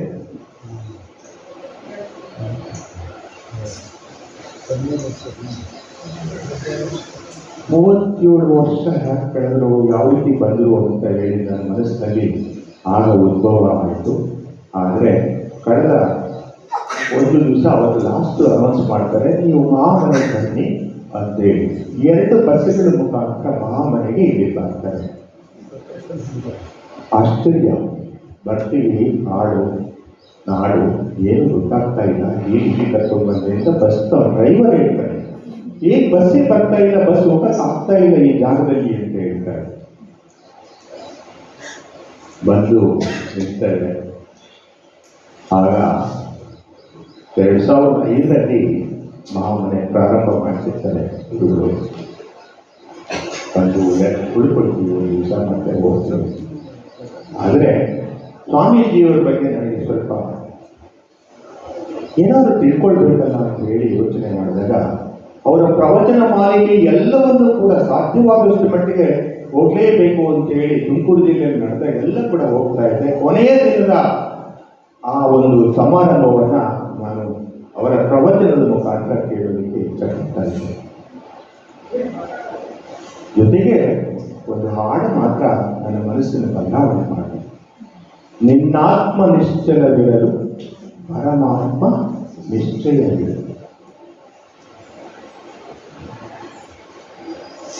ಆತ್ಮ ಪರಮಾತ್ಮನನ್ನು ನೋಡಬೇಕು. ನಾನು ನಿವೃತ್ತಿಯಾಗಿ ಕೇವಲ 1 ವರ್ಷ ಆಗಿತ್ತು. 2007ರಲ್ಲಿ ನಿವೃತ್ತಿಯಾದರೆ 2008ರಲ್ಲಿ ಪ್ರವಚನ ಆಯಿತು. ಇಲ್ಲಿಗೆ ಬಂದು ಆದಮೇಲೆ ಒಂದು ಪ್ರವಚನಗಳೆಲ್ಲವೂ ಹೋಗ್ತಾ ಎಲ್ಲ ಒಂದು ನನ್ನ ಮನಸ್ಸಿನಲ್ಲಿ ಇನ್ನೂ ಏನಾರ ತಿಳಿಬೇಕು ಅಂತ ಹೇಳಿ ಅವರ ಹುಟ್ಟೂರಿನ ಬಗ್ಗೆ ತಿಳ್ಕೊಂಡೆ. ಬಾಲಕ 1.5 ವರ್ಷದಲ್ಲಿ ಮಗು ಜ್ವರದ ದಾಪದಿಂದ ಬರ್ತಾ ಇದೆ. ತಂದೆಗೆ ಏನಪ್ಪ ಹೀಗಾಗೋಗಿದೆ, ಏನು ಮಾಡಬೇಕು, ಎಲ್ಲಿ ಕರ್ಕೊಂಡು ಹೋಗ್ಬೇಕು ಅಂತೇಳಿ ಬಡ ಕುಟುಂಬದ ತಂದೆ ಮಗನನ್ನು ಕರ್ಕೊಂಡು ಬಟ್ಟೆಯಲ್ಲಿ ಸುತ್ಕೊಂಡು ಬಹಳ ಜನ ಹೇಳ್ತಾರೆ ಪಬ್ಲಿಕ್ಕು, ಏನು ಬಿಡಪ್ಪ ಯಾಕೆ ಈ ಮಗು ಹುಟ್ಟುತ್ತೋ ಇವನು ಸಾಯುತ್ತೋ ಗೊತ್ತಾಗೋದಿಲ್ಲ, ಬದುಕ್ತಾನೋ ಇಲ್ವೋ ಅಂತ ಹೇಳ್ತಾರೆ. ಆದರೆ ತಂದೆಯ ಕರುಳು ಮಿಡಿಯುತ್ತೆ. ಅಪ್ಪ ಯೋಚನೆ ಮಾಡಬಹುದಾಯಿತು, 4 ಗಂಡು ಮಕ್ಕಳಿದ್ದಾರೆ, ಮತ್ತೆ 3 ಮಕ್ಕಳಿದ್ದಾರೆ, ಇದು ಬೇಡ, ಇಲ್ಲಿದ್ರು ಬೇಕಾಗ್ತದೆ, ಈ ಮಗು ಇಲ್ಲಿದ್ರು ನಡೆಯುತ್ತೆ ಅನ್ನೋ ಒಂದು ಭಾವನೆ ಇರ್ಬೋದಾಗಿತ್ತು. ಆದರೆ ಇವತ್ತು ಕೂಡ ತಾಯಿ ತಂದೆಗೆ ಹುಟ್ಟಿದ ಮಕ್ಕಳು ಯಾವತ್ತೂ ಕೂಡ ಅವರಿಗೆ ಪ್ರೀತಿ ಪಾತ್ರರಾಗಿರ್ತಾರೆ. ಮಗುವನ್ನ ಆಸ್ಪತ್ರೆಗೆ ಚಿಕ್ಕಮಗಳೂರು ಕರ್ಕೊಂಡು ಹೋಗ್ಬೇಕು ಅಂತೇಳಿ ಚಿಂತನೆ ಮಾಡ್ತಾರೆ. ಇದು ವಿಶೇಷವಾದ ಚಿಂತನೆ ಆಗುತ್ತೆ. ದುಡ್ಡಿಲ್ಲ.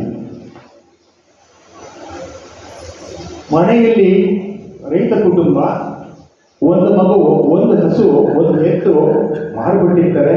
ಒಂದೇ ಒಂದು ಎತ್ತಿರುತ್ತೆ.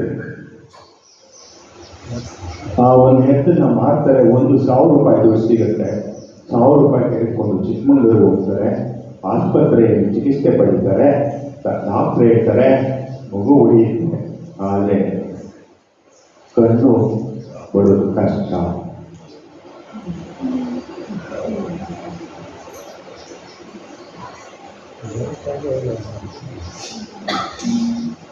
ಕಣ್ಣಲ್ಲಿದ್ರೂ ಪರವಾಗಿಲ್ಲ, ಮಗುವನ್ನ ಸಾಕ್ತಾರೆ, ಮೈಸೂರಿನಲ್ಲಿ ವಿದ್ಯೆ ಕೊಡಿಸ್ತಾರೆ, ವಿದ್ಯಾಭ್ಯಾಸ ಮಾಡಿಸ್ತಾರೆ, ಉನ್ನತ ಶಿಕ್ಷಣವನ್ನು ಅಪ್ ಟು 22 ವರ್ಷಗಳು ಕೊನೆಗೆ ಎಲ್ಲವನ್ನು ಅಭ್ಯಾಸ ಮಾಡಿ, ಆಗಲೇ ಆ ಬಾಲಕನಿಗೆ ಎಲ್ಲ ಬಹಳ ಆಧ್ಯಾತ್ಮಿಕದ ವಿಚಾರಗಳು, ತುಂಟತನ, ವಿಚಾರ ಶಕ್ತಿ ಎಲ್ಲವೂ ಕೂಡ ಒಳಗೊಂಡಿರುತ್ತೆ. ಬಹುಶಃ ಬಾಲಕರಲ್ಲಿ ಈ ಏನೋ ಆಧ್ಯಾತ್ಮಿಕ ಚಿಂತನೆಗಳು ಬೆಳೆಯುತ್ತೆ ಅನ್ನೋದಕ್ಕೆ ನನಗೊಂದು ಉದಾಹರಣೆ ಬಂದೇ ಬರ್ಬಿಡುತ್ತೆ. ಗದಾಧರ ಏನಾಗ್ತಾರೆ ಹೇಳಿ? ಗದಾಧರ ಶ್ರೀ ರಾಮಕೃಷ್ಣ ಪರಮಹಂಸ ಆಗ್ತಾರೆ. ಅವನ ಶಿಷ್ಯ ನರೇಂದ್ರ ವಿವೇಕಾನಂದ ಆಗ್ತಾರೆ. ಪುಟ್ಟ ಬಸವ ಅನ್ನುವ ಹೆಸರು ಇವತ್ತು ಬಸವೇಶ್ವರ ಸ್ವಾಮಿ ಈ ಸನ್ನಿಧಿಯಲ್ಲಿ ಇರ್ತಕ್ಕಂತಹ ಬಸವಾನಂದ ಸ್ವಾಮೀಜಿಯವರಾಗಿದ್ದಾರೆ. ಎಷ್ಟು ವೈಚಿತ್ರ ಪರಮಾತ್ಮ ಎಲ್ಲಿಗೆ ಯಾವಾಗ ಯಾವ್ಯಾವ ಜಾಗದಿಂದ ಎಲ್ಲಿಗೆ ಕಳಿಸಿ ಇಂಥ ಒಂದು ಪ್ರತಿ ತಿಂಗಳ ಒಂದು ವೈಶಿಷ್ಟ್ಯವಾದ ವಿಚಾರ ಮಂಥನವನ್ನ ಪ್ರತಿ ತಿಂಗಳು ಮಾಡಿಸ್ತಾ ಇದ್ದಾರೆ. 171ನೆಯ ವಿಚಾರಗೋಷ್ಠಿ ಶಿವಾನುಭವ.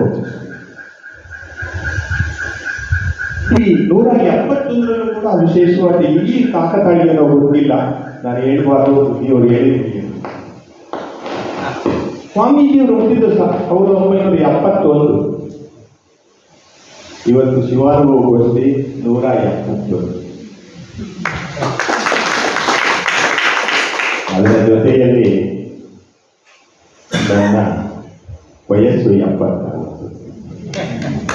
ಆದರೆ ಈ 71ನ್ನ ಯಾಕೆ ಇಲ್ಲಿಗೆ ಇವತ್ತು ನಾನು ನಿಮ್ಮ ಸಣ್ಣ ಸಾಹಿತ್ಯಕ್ಕೆ ಬಂದೆ ಅಂದರೆ 71 ವರ್ಷ ಹೋಗಲೇಬೇಕು ಅಂತ ಬಂದಿರೋದು. ಯಾಕೆ ಅಂದರೆ ಇನ್ನು ಉಳಿದಿರೋ ವಯಸ್ಸು ಕಡಿಮೆ.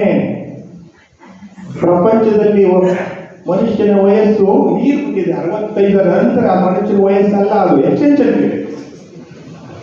ಗೊತ್ತಿಲ್ಲ, ಯಾವತ್ತು ಬೇಕಾದ್ರೂ ಅವನ ಕರೆದಾಗ ಹೋಗೋದೆ. ಆದ್ರಿಂದ ಉಳಿದಂತ ಅವಧಿ ಏನು ಪರ್ಸೆಂಟೇಜ್ ವೆರಿ ಲೆಸ್ ಇದೆ. ಆದ್ರಿಂದ ಅವಧಿಯಲ್ಲಿ ನಾನು ಆಶೀರ್ವಾದ ಪಡ್ಕೊಂಡು ಬಂದಿದ್ದೆ. ಎಂತ ಆಶೀರ್ವಾದ? ತನ್ನ ಶುದ್ಧಿ, ಮನಶುದ್ಧಿ, ಭಾವಶುದ್ಧಿ. ವಚನ ಸಾಹಿತ್ಯದಲ್ಲಿ ಇವು ಬಹಳ ಅವಶ್ಯಕತೆ. ಶುದ್ಧಿ ಇಲ್ಲದಿದ್ದ ಮೇಲೆ ನಾವು ಎಷ್ಟು ವಚನಗಳನ್ನು ಹೇಳ್ತಾ ಇದ್ರು, ನಿಸರ್ಗ ಸ್ಪಷ್ಟವಾಗಿ ಹೇಳೋದು, ಆಚರಣೆಯಲ್ಲಿ ಒಂದೇ ಒಂದು ವಚನ ಸಾಕು. ನಾನು ಇವತ್ತು ವಿನಂತಿ ಮಾಡಿಕೊಂಡು ಹೇಳ್ತೀನಿ, ಅದು ನಾನು ನಿಷ್ಠೆಯಿಂದ ಹೇಳ್ತೀನಿ. ನನ್ನ ಪ್ರಾರ್ಥನೆಯು ಕೂಡ ಪ್ರತಿ ದಿವಸ ಮತ್ತೆ ಸಂಜೆ ಬೇಡ, ಕೊಂಡು ಬೇಡ, ಹುಸಿ ಮುಡಿಯೋದು ಬೇಡ, ನನ್ನ ಸಂದೇಶ ಬೇಡ, ಮುದ್ದು ನಡೆಯೋದು ಬೇಡ, ಹೊಂಗೆ ಬೇಡ, ಅನ್ಯರಿಗೆ ಅಸಹ್ಯ ಪಡಬೇಡ. ಇದೇ ಅಂತರಂಗ ಸುದ್ದಿ, ಇದೇ ಬಹಿರಂಗ ಸುದ್ದಿ. ನಮ್ಮ ಕೂಡಲ ಸಂಘ ಒಲಿಯುವ ಬರಿ. ಇದು ನನ್ನ ಬೆಳಗಿನ ಪ್ರಾರ್ಥನೆಯೂ ಕೂಡ ಆಗಿದೆ ಅಂತ ಹೇಳಿ ಈ ವೇದಿಕೆ ಮೇಲೆ ಸ್ಪಷ್ಟವಾಗಿ ಹೇಳಲಿಕ್ಕೆ ಇಚ್ಛೆ ಪಡ್ತೀನಿ. ಯಾಕೆ ಇನ್ನೊಂದು ಹೇಳ್ಕೊಳ್ಳಿಕ್ಕೆ ಇಚ್ಛೆ ಪಡ್ತೀನಿ ಅಂದ್ರೆ, ಬಂಧುಗಳೇ, ಭಕ್ತ ಬಂಧುಗಳೇ, ಈ ಒಂದು ವೇದಿಕೆ ಈ ಒಂದು ವಚನದಲ್ಲಿ ಬರ್ತಕ್ಕಂಥದ್ದನ್ನ ನಾವು ನಿಜವಾಗ್ಲೂ ಸ್ಪಷ್ಟವಾಗಿ ನಮ್ಮ ಕುಟುಂಬದಲ್ಲಿ ಆಗಲಿ, ನಮ್ಮ ಮನಸ್ಸಿನಲ್ಲಿ ಆಗಲಿ, ನಾವೇ ಅದನ್ನ ಅವಲೋಕನ ಮಾಡಿಕೊಂಡಾಗ ಕಳ್ತನ ಮಾಡೋದು ಇವತ್ತು ನೋಡ್ತಾ ಇದ್ದೀವಿ. ಎಷ್ಟು ತರ ಎಲ್ಲ ಹೊರಗಳ್ಳರಿದ್ದಾರೆ, ಭೂಗಳ್ಳರಿದ್ದಾರೆ, ಏನ್ ಹೇಳ್ತಾರೆ, ಗೌರ್ಮೆಂಟ್ ಬ್ಯಾಂಕ್ಗಳೇ ಬಿಡ್ತಾ ಇದ್ದಾರೆ. ಬಿಡಿ, ಕೊಲೆ ಬೇಡ, ಕೊಲೆಯೋದು. ಇವತ್ತು ನೋಡಿ ಕೊಲೆ ಯಾವ್ಯಾವುದಕ್ಕೆ ಆಗ್ತಾ ಇದೆ ಅಂತಂದ್ರೆ, ಪ್ರತಿಯೊಂದು ಕೂಡ ಮನಸ್ಸನ್ನು ಕೊಲೆ ಮಾಡ್ತಾ ಇದ್ದಾರೆ. ಬರೇ ದುಡ್ಡು ಕೊಲೆ ಹಣಕ್ಕೋಸ್ಕರ ಕೊಲೆ ಮಾಡ್ತಿಲ್ಲ, ಜಮೀನಿಗೋಸ್ಕರ ಕೊಲೆ ಮಾಡ್ತಿಲ್ಲ, ಮನಸ್ಸನ್ನು ಕೂಡ ಕೊಲೆ ಮಾಡ್ತಾ ಇದ್ದಾರೆ. ಪ್ರತಿ ದಿವಸ ಪೇಪರ್ ಅಲ್ಲಿ ನೋಡ್ತಾ ಇದ್ದೀವಿ. ಯಾಕೆಂದ್ರೆ ಹುಸಿ ಪ್ರೇಮ, ಹುಸಿ ಪ್ರೀತಿ ಬಹಳಷ್ಟು ಆಗ್ತಾ ಇದೆ. ಇವತ್ತು ಮಾಧ್ಯಮಗಳು ನೋಡ್ತಾ ಇದ್ದೀವಿ, ಯಾಕೆ ಇದೆಲ್ಲ ಆಗ್ತಾ ಇದೆ? ಸುಳ್ಳು ಜೊತೆಗೆ ಹುಸಿಯ ನುಡಿಯಲು ಬೇಡ. ಏನೋ ಗೊತ್ತಿಲ್ಲಪ್ಪ, ನನಗನ್ನಿಸ್ತಾ ಇದೆ ಈ ಮೊಬೈಲ್ಗಳು ಬಂದ್ಮೇಲೆ ಹುಸಿಯ ಸುಳ್ಳಿನ ಬಹಳಷ್ಟು ಸುಲಭ. ಮಣಗುಂಡಿಗೆ ಹೋಗಿದ್ದೀನಿ ಅಂತಾರೆ ಪ್ರವಚನಕ್ಕೆ, ಅದು ಧಾರವಾಡದಲ್ಲೇ ಇರ್ತಾರೆ. ಯಾಕೆಂದ್ರೆ ಸ್ವಾಮೀಜಿಯವರು ಹೆಸರು ಹೇಳ್ಬಿಟ್ರೆ ಸುಂದಾಗ್ಬಿಡ್ತಾರೆ ಮನೆಯವರು ಅಂತ. ಸುಳ್ಳು ಕತೆ ಎಷ್ಟು ಆಗಿದೆ ಅಂತಂದ್ರೆ ಹೇಳಬಾರ್ದು, ಆಶ್ಚರ್ಯ. ಬಹಳ ಸುಳ್ಳುಗಳಾಗ್ತಾ ಇದೆ. ಆ ತಂದೆ ತಾಯಿಗಳು ನಾನು ಮನವಿ ಮಾಡ್ಕೊಳ್ತೀನಿ, ಇವತ್ತು ನಿಮ್ಮ ಸೀರಿಯಲ್ಗಳೆಲ್ಲ ಬಹಳ ಸುಳ್ಳುಗಳನ್ನು ತರ್ತಾ ಇದೆ, ಮೋಸಗಳನ್ನು ತರ್ತಾ ಇದೆ. ಖಂಡಿತವಾಗಿಯೂ ಸೀರಿಯಲನ್ನ ಅತಿಯಾದ ಆ ಸೀರಿಯಲ್ ನೋಡ್ಬಿಡಿ. ಒಳ್ಳೆ ಸೀರಿಯಲ್ ಇದೆ ನೋಡಿ, ಅಥವಾ ಒಳ್ಳೆ ವಿಚಾರಗಳು ಇರ್ತಕ್ಕಂತಹ ಈ ಮಾಧ್ಯಮಗಳನ್ನು ಕೊಡ್ತಕ್ಕಂಥದ್ದು ಮಾತ್ರ ನೋಡ್ಬಿಡಿ. ತನ್ನ ಬಣ್ಣಿಸಬೇಡ. ಇವತ್ತೆಲ್ಲೋದ್ರೂ ಕೂಡ ನಾನೇ ದೊಡ್ಡವನು ಅಂತ ಹೇಳ್ತಾರೆ. ಯಾವ ಪಕ್ಷಕ್ಕೆ ಹೋದ್ರೂ ಕೂಡ ನಾನೇ ದೊಡ್ಡ ಪಕ್ಷ ಅಂತಾರೆ. ಯಾವ ಪಕ್ಷಗಳು ದೊಡ್ಡ ಗೊತ್ತಿಲ್ಲ. ಯಾಕೆ ಅಂದ್ರೆ ತನಶುದ್ಧಿ, ಮನಶುದ್ಧಿ, ಭಾವಶುದ್ಧಿ ಇಲ್ಲದ ಪಕ್ಷಗಳೇ ಆಗಿದ್ದಾರೆ. ಮತ್ತೊಂದು ಮಾತು ಹೇಳ್ತಾ ಇದ್ರು ಉಪನ್ಯಾಸಕರು ಕೂಡ ಹೇಳ್ತಾ ಇದ್ರು, ಶ್ರವಣ, ಮನನ ಮತ್ತು ನಿಧಿಧ್ಯಾಸ ಅಂತ ಹೇಳಿ. ನೋಡಿ, ಇಷ್ಟೆಲ್ಲ ನಾವು ಹಳಕಟ್ಟಿಯವರ ವಚನ ಬಗ್ಗೆ ಮಾತಾಡಿದ್ರು. ಹಳಕಟ್ಟಿಯವರು ಎಷ್ಟು ವಚನ ಸಾಹಿತ್ಯವನ್ನ ಎಲ್ಲವನ್ನು ಕ್ರೋಢೀಕರಿಸಿ ಅವರು ನಮಗೆ ಕೊಡುಗೆಯಾಗಿ ಕೊಟ್ಟರು. ಅವರ ಕಷ್ಟ ಏನು, ಮನೆ ಮಾರೋದು, ಎಲ್ಲ ಮಾಡೋದು, ಸೈಕಲಲ್ಲಿ ಓಡಾಡೋದು, ಅವ್ರ ಕೊನೆಗೆ ಪೆಟ್ಟಿಂಗ್ ಇಂಡಸ್ಟ್ರಿ ಎಲ್ಲ ಮಾಡಿ ಹೋಗ್ತಾರೆ. ಆದರೆ ನಾವು ಮಾಡ್ತಕ್ಕಂಥ ವಚನ ಸಾಹಿತ್ಯವನ್ನು ನಾವು ಸರಿಯಾಗಿ ಗ್ರಹಿಸಿದರೆ, ಶ್ರವಣ ಮಾಡಿಕೊಳ್ಳದೇ ಇದ್ದರೆ, ಅವೆಲ್ಲ ಮನನ ಮಾಡದಿದ್ದರೆ, ಜೊತೆಗೆ ಆಚರಣೆಗೆ ತರದಿದ್ದ ಪ್ರಯೋಜನ ಹೇಳಿ. ಬಂಧುಗಳೇ, ನಾನು ಹೇಳ್ತೇನೆ, ಖಂಡಿತವಾಗಿಯೂ ನಾನು ಮನವಿ ಮಾಡಿಕೊಳ್ತೇನೆ, ಯಾವತ್ತೂ ಕೂಡ ತಂದೆ ತಾಯಿಗೆ ಆಗಲಿ ಯಾರೇ ಆಗಲಿ ಆಚರಣೆಗೆ ತರದಿದ್ದರೆ ಪ್ರಯೋಜನವೇ ಇಲ್ಲ. ಈ ಬುದ್ಧಿಯವರ ಹತ್ರ ನಾನು ಇದನ್ನು ಪೂರ್ತಿ ಕಟ್ಟಿದರೆ ಶ್ರವಣ, ಮನನ ಮತ್ತು ನಿಧಿಧ್ಯಾಸವನ್ನು ಪ್ರತಿ ದಿವಸ ಅವರು ಮಾಡ್ತಾರೆ. ಪ್ರತಿ ದಿವಸ ಬಹುಶಃ ನೀವು ಇವತ್ತೊಂದು ಪುಸ್ತಕ ಕೊಟ್ಟಿದ್ದೀರಾ, ಆ ಪುಸ್ತಕವನ್ನು ಓದಿಸಿ ಮತ್ತು ಎಲ್ಲರ ಇನ್ನೊಂದು ತಿಳ್ಕೊಳ್ಳೋಕ್ಕೆ ಪೇಜ್ ಓದಿಸ್ಬಿಟ್ಟು ಮತ್ತೆ ಶ್ರವಣದಿಂದ ಕೇಳ್ತಾರೆ, ಬೇರೆಯವರು ಓದಿಸಿ ಆಮೇಲೆ ಮನನ ಮಾಡಿಕೊಳ್ತಾರೆ. ಮನನ ಮಾಡಿಬಿಟ್ಟು ಸುಮ್ಮನೆ ಇಲ್ಲ, ಆದರೆ ಮುಂದಿನ ದಿನಗಳಲ್ಲಿ ಇಂಥ ಪುಸ್ತಕದಲ್ಲಿ ಇಂಥ ವಿಚಾರ ಇದೆ ಅಂತ ಹೇಳಿ ಮತ್ತೊಂದು ಪ್ರವಚನದಲ್ಲಿ ಹೇಳ್ತಾರೆ. ಇದು ನಾನು ಕಂಡುಕೊಂಡಿರ್ತಕ್ಕಂಥದ್ದು. ನನ್ನ ಹತ್ರ ಪೇಪರ್ ಓದಿಸ್ತಾ ಇದ್ರು, ಆದ್ಮೇಲೆ ಹೇಳ್ತಿದ್ರು ಆರ್ಟಿಕಲ್ ಬರೀದ್ರು, ಇದೆಲ್ಲ ಇದ್ರ ಬಗ್ಗೆನೇ ಆರ್ಟಿಕಲ್ ಪೇಪರ್ ನೀವು ಓದಿರ್ತೀರಾ, ಬೇರೆ ಪೇಪರಲ್ಲಿ ಪ್ರಜಾವಾಣಿ ಪೇಪರ್ ಸುಮ್ಮನೆ ಆರ್ಟಿಕಲ್ ಓದಿ. ಬಂಧುಗಳೇ, ಇವತ್ತು ನಾವೆಲ್ಲ ಪುಣ್ಯ ಮಾಡಿದ್ದೀವಿ. ಪ್ರವಚನ ಕೇಳೋದಿದ್ರೆ ಇಂಥ ಒಂದು ಸಮಾರಂಭಗಳಲ್ಲಿ ನಾವು ನಮ್ಮ ಮನಸ್ಸಿನ ಶುದ್ಧೀಕರಣ ಮಾಡಿಕೊಳ್ಳದಿದ್ರೆ ಪ್ರಯೋಜನ ಇಲ್ಲ. ಆದ್ದರಿಂದ ದಯವಿಟ್ಟು ಈ ಪ್ರವಚನಗಳ ಮಾಲಿಕೆಯಿಂದ ಬುದ್ಧಿಯವರು ಸದಾ 121 ಪ್ರವಚನ ಮಾಲಿಕೆಯನ್ನು ಹೇಳಿ ಈ ಒಂದು ಕ್ಷೇತ್ರದಲ್ಲಿ ಬಹಳಷ್ಟು ಮನಸ್ಸುಗಳನ್ನು ಬದಲಾಯಿಸಿದ್ದಾರೆ. ಅದು ನಿರಂತರವಾಗಿ ಬೆಳೀಬೇಕು. ನನ್ನ ಒಂದು ಮನವಿ ಇನ್ನೂ ಒಂದಿದೆ, ಬುದ್ಧಿಯವರ ಹತ್ರ ಈ ಒಂದು ಜಾಗದಲ್ಲಿ ಅವರ ಜನ್ಮ ನಡೀತಕ್ಕಂಥದ್ದು, ಅವ್ರ ಜನ್ಮೋತ್ಸವ ನವೆಂಬರ್ನಲ್ಲಿ ಪ್ರತಿ ಸಾರಿ ಆಗುತ್ತೆ. ಅವಾಗ ಸಾಮೂಹಿಕವಾದ ಒಂದು ಮದುವೆಯನ್ನು ಮಾಡಿ ಅನ್ನೋ ಒಂದು ಅಭಿಪ್ರಾಯವನ್ನು ವ್ಯಕ್ತಪಡಿಸಿದ್ದೇನೆ ನಾನು. ಯಾಕೆಂದರೆ ಸರಳ ಮದುವೆ ಬಹಳ ಅವಶ್ಯಕತೆ. ಎಲ್ಲ ಮದುವೆಗಳಲ್ಲಿ ಇವತ್ತು ದೊಡ್ಡ ದೊಡ್ಡ ಆಚರಣೆ ಮಾಡ್ತಾ ಇದ್ದಾರೆ, ದೊಡ್ಡ ದೊಡ್ಡ ಚೌಟರಿಗಳು ಮಾಡ್ತಾ ಇದ್ದಾರೆ. ಅಲ್ಲಿ ಊಟದ ವ್ಯವಸ್ಥೆ ನೋಡ್ತೀವಿ, ಎಷ್ಟು ವೇಸ್ಟ್ ಆಗುತ್ತೆ ತಟ್ಟೆ ಮೇಲೆ, ಎಲೆ ಬೇಳೆಯಲ್ಲಿ. ಆದರೆ ಇಂಥ ಇಲ್ಲಿ ಸಮಾರಂಭಗಳು ಮಾಡಿದ್ರೆ ಅನ್ನದ ಅಗಳು ಕೂಡ ನಮಗೆ ಬಹಳಷ್ಟು ಶ್ರೇಷ್ಠತೆಯನ್ನು ಪಡೆಯುತ್ತೆ. ನಾನು ತುಮಕೂರಿಂದ ಬಂದಿರೋದ್ರಿಂದ ಬಹುಶಃ ಸಿದ್ಧಗಂಗೆ ಸ್ವಾಮೀಜಿಗಳು ನಮಗೆ ಗೊತ್ತಿರ್ತಕ್ಕಂಥದ್ದು ಅನ್ನದಾಸೋಹ, ಅಕ್ಷರ ದಾಸೋಹ, ಆಶ್ರಯ ದಾಸೋಹ. ಆದರೆ ಇಲ್ಲಿ ಇನ್ನೂ ಒಂದು ದಾಸೋಹ ಹೆಚ್ಚಿದೆ, ಅದೇ ಆರೋಗ್ಯ ದಾಸೋಹ. ಈ ಆರೋಗ್ಯ ದಾಸೋಹದಿಂದಲೇ ಇವತ್ತು ಎಲ್ಲರ ಮನೆ ಮಾತಾಗಿರ್ತಕ್ಕಂಥವರು ನಮ್ಮ ಬಸವಾನಂದ ಸ್ವಾಮೀಜಿಯವರು. ಯಾಕೆ ಇದನ್ನು ಅವರಿಂದ ನಾನು ಕಲ್ತಿದ್ದೀನಿ ಅಂತಂದರೆ, ಇನ್ನೊಂದು ಮುಖ್ಯವಾಗಿ ಹೇಳ್ತೇನೆ ನಾನು. 5ನೇ ವರ್ಷದ ಇಲ್ಲಿ ಅನ್ನದಾಸೋಹ ಚೌಟ್ರಿ ಪ್ರಾರಂಭ ಆಯಿತು. ಅವತ್ತು ಸುಮಾರು 2010 ನಡೀತು, 5ನೇ ವರ್ಷದ. ಅವತ್ತು ನಾನು ಸುಮಾರು ಒಂದು 3 ದಿವಸ ಇದ್ದೆ. ಹೋಗೋ ದಿವಸ, ಲಾಸ್ಟ್ ದಿವಸ ಇಲ್ಲಿಂದ ನಾನು ಏನಾದರೂ ತೊಗೊಂಡೋಗ್ಬೇಕಲ್ಲ, ಏನು ತೊಗೊಂಡೋಗೋದು ಅಂತ ನನ್ನ ಮನಸ್ಸಿನಲ್ಲಿ ಬಂತು. ಆವಾಗ ನನ್ನ ಮನಸ್ಸಿನಲ್ಲಿ ಹೊಡೆದಿದ್ದು, ಉಪವಾಸ ಏನಿದು ಚಿಕಿತ್ಸೆ, ಉಪವಾಸದ ರಹಸ್ಯ ಏನು ಅಂತ ಹೇಳಿ ಪ್ರವಚನ ಮಾಡ್ಕೊಂಡು ಬರ್ತಾ ಇದ್ದಾರೆ ಇವರು ಮೊದಲಿಂದಲೂ ಕೂಡ. ಉಪವಾಸ ಏನಿದು ರಹಸ್ಯ. ಆದ್ದರಿಂದ ನಾನು ಕೂಡ ಮನೆಗೆ ಹೋದ್ಮೇಲೆ ಉಪವಾಸ ಸ್ಟಾರ್ಟ್ ಮಾಡೋಣ ಅಂತ ಹೇಳಿ ಮಾಡಿ ರಾತ್ರಿಯ ಊಟವನ್ನು ಬಿಟ್ಟೆ ಇಲ್ಲಿವರೆಗೂ ಊಟ ಮಾಡಿಲ್ಲ. ಆದರೆ ಊಟ ಮಾಡಿಲ್ಲ. ತರಕಾರಿ, ಸೊಪ್ಪು, ಹಣ್ಣು, ಇತರೆ ಆಯಾ ಸೀಸನ್ ಇರ್ತಕ್ಕಂಥದ್ದು. ಎಕ್ಸೆಪ್ಷನ್ ಮಧ್ಯಾಹ್ನ ಊಟ ಮಾಡೋಕ್ಕಾಗಲೇ ಇಲ್ಲ. ರಾತ್ರಿ ಊಟ ನಾನು ಚಪಾತಿಯನ್ನು ತಿಂತೀನಿ. ಇದು ನಿರಂತರವಾಗಿ ಇಲ್ಲಿವರೆಗೂ ಬಂದಿದೆ. ಇದನ್ನು ನೋಡಿ ನಮ್ಮ ಕುಟುಂಬಸ್ಥರು ಸುಮಾರು ಜನ ರಾತ್ರಿಯೆಲ್ಲ ಊಟವನ್ನು ತಿಂದಿದ್ದಾರೆ. ಅದು ನನಗೆ ಸಂತೋಷ. ಆಚರಣೆಗೆ ತರಬೇತಿ ಏನೂ ಪ್ರಯೋಜನ ಇಲ್ಲ. ಇವತ್ತು ಉಪವಾಸ ಚಿಕಿತ್ಸೆಯಲ್ಲಿ ಸ್ವಾಮೀಜಿಯವರು ಹೇಳಿರ್ತಾರೆ. ನಾನು ಬಹಳ ಟೈಮಲ್ಲಿ ಅಷ್ಟೆಲ್ಲ ಹೇಳ್ತೇನೆ. ನೀವು ನಮ್ಗೆ ಹೇಳ್ತಾ ಇದ್ರು, ನಿಮ್ಮ ಮನಸ್ಸಿಗೆ ಗಟ್ಟಿ ಮಾಡ್ಕೊಳ್ಳಿ, ಮನೋವ್ಯತೆ ಇರಬಾರ್ದು. ಮನಸ್ಸನ್ನ ಗಟ್ಟಿ ಮಾಡಿಕೊಂಡು ಮನೋನಿಶ್ಚಲತೆ ಇರಬೇಕು. ನಿನ್ನ ಆತ್ಮ ಪರಮಾತ್ಮ, ಅವನ ಪರಮಾತ್ಮ ಅಲ್ಲೇ ಇರ್ತಾನೆ. ಇವತ್ತು ಏನಿದೆ ಈ ಕೊನೆಯ ಒಂದು ಇವತ್ತಿನ ಗುರುಗಳು ಕೊಟ್ಟಿರ್ತಕ್ಕಂಥ ತರುವಿನಲ್ಲಿ ನಿರ್ಮೋಹ, ಮನದಲ್ಲಿ ನಿರಹಂಕಾರ, ಪ್ರಾಣದಲ್ಲಿ ನಿರ್ಭಯ. ಈ ಪ್ರಾಣ ಅನ್ನೋದಕ್ಕೋಸ್ಕರನೇ ನಾವು ಯೋಚನೆ ಮಾಡಬೇಕಾಗಿರೋದು, ಉಳಿಸಿರುವ ಅಷ್ಟೇ. ಆದ್ದರಿಂದ ಪ್ರಕೃತಿ ಒಳಗಡೆ ನಾವು ಈ ಗಿಡಮರಗಳನ್ನೆಲ್ಲ ಚೆನ್ನಾಗಿ ಹಸಿರನ್ನು ನೋಡದಿದ್ದರೆ ಉಸಿರಿರೋದಿಲ್ಲ.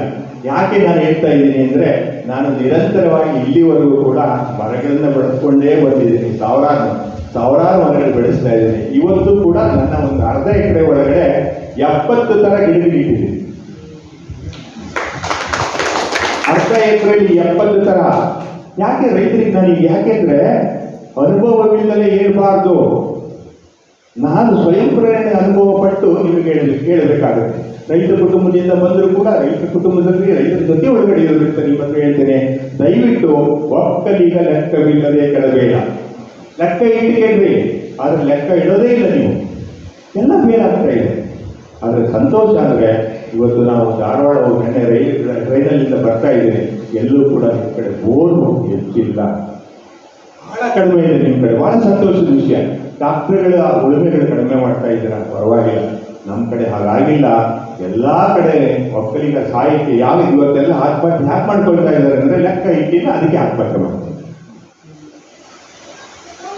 ಟ್ರ್ಯಾಕ್ಟರ್ ಸಾಲ ತಗೊಂಬನ್ನಿ ಮಾಡಿ, ಅದು ಬಳಸ್ತಾನೋ ಇಲ್ಲೋ ಗೊತ್ತಿಲ್ಲ. ನಾನು ಎಷ್ಟೋ ಟೈಮಲ್ಲಿ ಟ್ರ್ಯಾಕ್ಟರ್ಗೆ ಹೇಳ್ತಾ ಇದ್ದೆ, ನಾನು ಡಿಪಾರ್ಟ್ಮೆಂಟಲ್ಲಿ ಇದ್ದಲ್ಲೇ ಸಬ್ಸಿಡಿ ಕೊಡೋದು ಮುಖ್ಯ ಅಲ್ಲ ಕಣೆಯ, ನೀನು ಅದನ್ನು ತಗೊಂಡು ಹೆಂಗೆ ಬಳಸ್ತೀಯಾ ಅಂತ ಯೋಚನೆ ಮಾಡಿ ಹೇಳ್ತಾ ಇದ್ದೆ.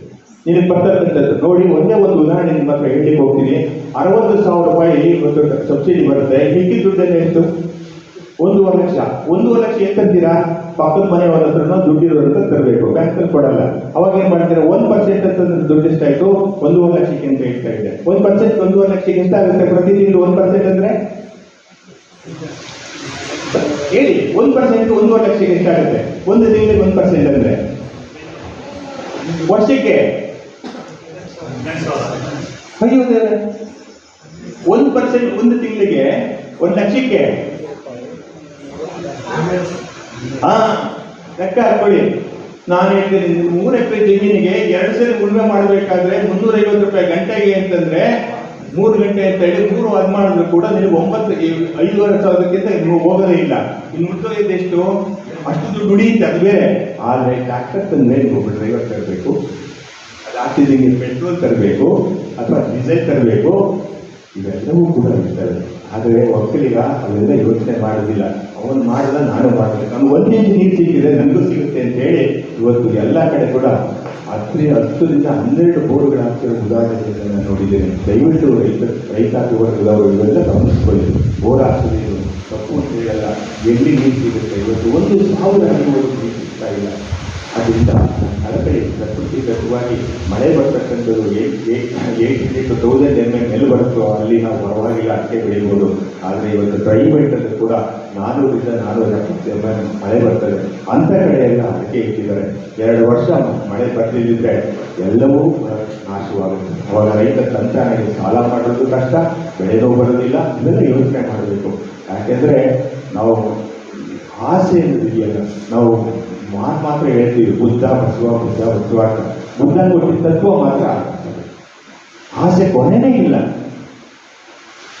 ಪಕ್ಕದ ಮನೆ ಅಷ್ಟು ಚಂದ ಕಟ್ಟಿದ್ರೆ ನಾನು ಕಟ್ಟಬೇಕು, ಅಲ್ಲಿ ಗ್ರನೇಟ್ ಹಾಕಿದ್ರೆ ನಾನು ಗ್ರನೇಟ್ ಹಾಕ್ಬೇಕು.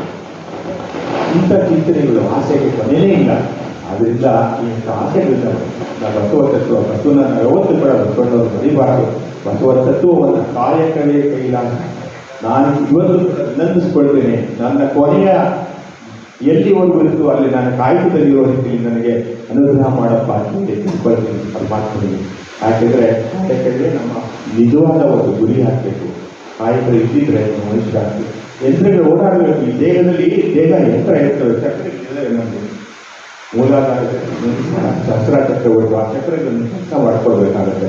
ಆ ಚಕ್ರಗಳಲ್ಲಿ ನೀವು ಕೆಲಸ ಕೊಟ್ಟಿದ್ರೆ ಗಾಡಿ ಸರಿಯಾಗಿ ಬೇರಿಲ್ಲ. ಆದ್ದರಿಂದ ಈ ತತ್ವಗಳೆಲ್ಲವೂ ಕೂಡ ಆಧ್ಯಾತ್ಮಿಕ ತತ್ವಗಳೇ ಆಗಿರ್ತವೆ. ನಾವು ಆಧ್ಯಾತ್ಮಿಕ ಚಿಂತನೆ ಬೇಕು. ನಾವು ಯಾವತ್ತೂ ಕೂಡ ಲೌಕಿಕ ಚಿಂತನೆಗಿಂತ ಆಧ್ಯಾತ್ಮಿಕ ಚಿಂತನೆ ಮುಖ್ಯ ಆಗ್ತದೆ. ಆದ್ದರಿಂದ ಬದುಕಿನಲ್ಲಿ ನಾವು ಮನಃಶಾಂತಿ ಬೇಕಾದ್ರೆ, ಮನಃಶಾಂತಿಗೆ ನಾವು ಮಾಡಬೇಕಾಗಿರೋದು ಮುಖ್ಯವಾಗಿ ಈ ಮನ ಶುದ್ಧಿಯನ್ನು ಮಾಡ್ಕೊಳ್ಬೇಕು. ಆದ್ದರಿಂದ ಒಳ್ಳೆ ಗುಣಗಳನ್ನು ಕಲಿಯೋಣ. ಹಣ ಗಳಿಸೋದಕ್ಕೆ ಮುಂಚಿತವಾಗಿ ಗುಣಗಳನ್ನು ಕಳಿಸಿ, ಆವಾಗ ನಾವು ಶುದ್ಧಿಯಾಗ್ತೀವಿ. ಅದಕ್ಕೆ ಬೇಕಾಗಿರೋದು ಇಂಥ ಒಂದು ಸಭೆ ಸಮಾರಂಭಗಳಲ್ಲಿ ನಾವು ಶ್ರವಣ ಮನನ ಹೊಂದಿದ್ದೀವಿ. ಅದು ಆದ್ದರಿಂದ ಇಂಥ ಎಲ್ಲ ವಿಚಾರಗಳು ಮುಂದುವರಿಕೆ. ಒಂದು ಕ್ಷೇತ್ರ ಮತ್ತಷ್ಟು ಪ್ರಚಾರವಾಗಿ ಸ್ವಾಮೀಜಿಯವರ ಒಂದು ಸಾನ್ನಿಧ್ಯದಲ್ಲಿ ನಾವೆಲ್ಲರೂ ಕೂಡ ಕೈ ಜೋಡಿಸ್ತಾ ಇದರ ಬೆಳವಣಿಗೆಗೆ ನೋಡ್ತಾ ಅವರೆಲ್ಲ ಅವರ ಆನಂದವೇ ನನ್ನ ಆನಂದ ಅಂತೇಳಿ ಆತ್ಮಾನಂದವನ್ನು ಪಡೆಯತಕ್ಕಂಥ ಕ್ರಿಯೆಯನ್ನು ನಾವು ಅನುಭವಿಸೋಣ. ಸ್ವಾಮೀಜಿಯವರು ನನಗೆ ಬಹಳಷ್ಟು ಟೈಮಲ್ಲಿ ಇಂಥ ವಿಚಾರಗಳನ್ನು ತಿಳಿಸ್ತಾ ಬಂದಿದ್ದಾರೆ. ಅದರ ಜೊತೆಗೆ ಸಮಯ ಪ್ರಜ್ಞೆಯನ್ನು ಅವರೇ ನನಗೆ ಕೊಟ್ಟಿದ್ದು. ಸಮಯ 6 ಗಂಟೆಗೆ ಅಂದರೆ 6 ಗಂಟೆಗೆ, ಪ್ರವಚನ 6 ಗಂಟೆಗೆ ಅಂದರೆ 6 ಗಂಟೆಗೆ ಅಂಥ ಪ್ರವಚನವನ್ನು ಯಾರು ಬರಲಿಕ್ಕಿಲ್ಲ. ಆದ್ದರಿಂದ ಇವತ್ತು ಕೂಡ ನಾನು ಸಮಯ ಪ್ರಜ್ಞೆಗೆ ಬಹಳಷ್ಟು ಪ್ರಾಶಸ್ತ್ಯವನ್ನು ಕೊಡಲಿಕ್ಕೆ ಇಷ್ಟಪಡ್ತೇನೆ. ಒಂದು ವೇಳೆ ಇಷ್ಟು ಹೇಳ್ತಾ ನನ್ನ 4 ಮಾತುಗಳು ನನ್ನ ಅನುಭವಗಳನ್ನು ಹೇಳ್ಕೊಂಡಿದ್ದೇವೆ. ಮತ್ತು ನನ್ನ ಮನೆಯ ಹೆಸರು ಕೂಡ ನಿಸರ್ಗ. ನನ್ನ ಮನೆಯ ಮುಂದೆ 60-70 ಎಲ್ಲ ಥರದ ಗಿಡಗಳನ್ನು ಹಾಕಿದ್ದಾರೆ. ಮನೆಯ ಮುಂದೆ ತೆಂಗು, ಕಂದು, ಬಾಳೆ, ಸೀಬೆ, ಸಪೋಟ, ಓಕೆ, ನಿಂಬೆ, ಓಕೆ, ಪಕ್ಕದಲ್ಲಿ ಮರಗಳು, ಓಕೆ, ಎಲ್ಲ ಎಲ್ಲೆಲ್ಲಿಂದ ತಂದಿದ್ದೀನಿ ಅಂದರೆ ಗೊತ್ತೇ ಇಲ್ಲ ನಿಮ್ಗೆ. ಆಶ್ಚರ್ಯ. ಗದಗಿನಿಂದ ತೆಗೆದುಕೊಂಡು ಗಿಡ ಹಾಕಿದ್ದೀನಿ, ಹೈದರಾಬಾದ್ನಿಂದ ತಗೊಂಡು ಗಿಡ ಹಾಕಿದ್ದೀನಿ. ವರ್ಷ ಒಂದೊಂದು ಗಿಡಗಳನ್ನು ಎಲ್ಲಾದರೂ ಹಾಕ್ತೀನಿ. ಆದ್ದರಿಂದ ನಿಮಗೂ ನಾನು ಯಾಕೆ ಹೇಳ್ತೀನಿ ಅಂತಂದರೆ, ಪ್ರಕೃತಿಯನ್ನು ಕಾಯೋರು ಬೇರೆಯವರು ಯಾರು ಅಲ್ಲ, ನಮಗೆ ನಾವೇ. ಇರುವ ಭೂಮಿ ಮಾತ್ರ ಲಿಮಿಟ್. ಕನ್ಸೆಂಟ್ 140 ಕೋಟಿಯನ್ನು ನಿಲ್ಲಿಸ್ತಾ ಇದ್ದೀವಿ. ಮುಂದಿನ ಪೀಳಿಗೆಗೆ ನಾವು ಏನು ಕೊಟ್ಟೋಗ್ಬೇಕು ಅಂತ ಹೇಳಿ ನಮ್ಮ ಮೇಲೆ ಭಾರವಾಗಿದೆ. ಆದ್ದರಿಂದ ಪ್ರಕೃತಿಯನ್ನು, ಈ ಕೆಲಸವನ್ನು ನೋಡಿ ಸ್ವಾಮೀಜಿಯವರು ಮರಗಳ ಬಗ್ಗೆ ಬಹಳ ಆಸಕ್ತಿ ಇದೆ ಯಾವಾಗಲೂ ಕೂಡ. ಇವತ್ತು ಈ ಸುಂದರವಾದ ಹಸಿರು ವನ ಆಗಿರ್ಬೇಕಾದ್ರೆ ಅವತ್ತಿನಿಂದ ಇವತ್ತು ನಾನು 6 ಹುಣಸೆ ಮರವನ್ನು ತಂದುಕೊಟ್ಟು ಸ್ವಾಮೀಜಿ ನಾನೇ ಬೆಳೆದು ನಾನೇ ತಗೊಂಡು ಕೊಟ್ಟಿದ್ದೀನಿ.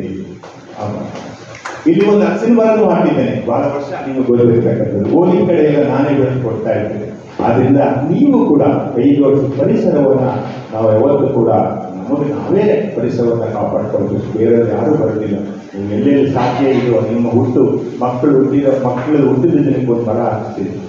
ಎಲ್ಲೂ ಇಲ್ಲದ ಜಾಗಗಳು ನಷ್ಟ ಸಿಗುತ್ತೆ. ಸ್ಕೂಲ್ಗೆ ಹೋಗ್ಬೋದು, ಮನೆ ಇರ್ಬೋದು, ಎಲ್ಲಿರ್ಬೋದು.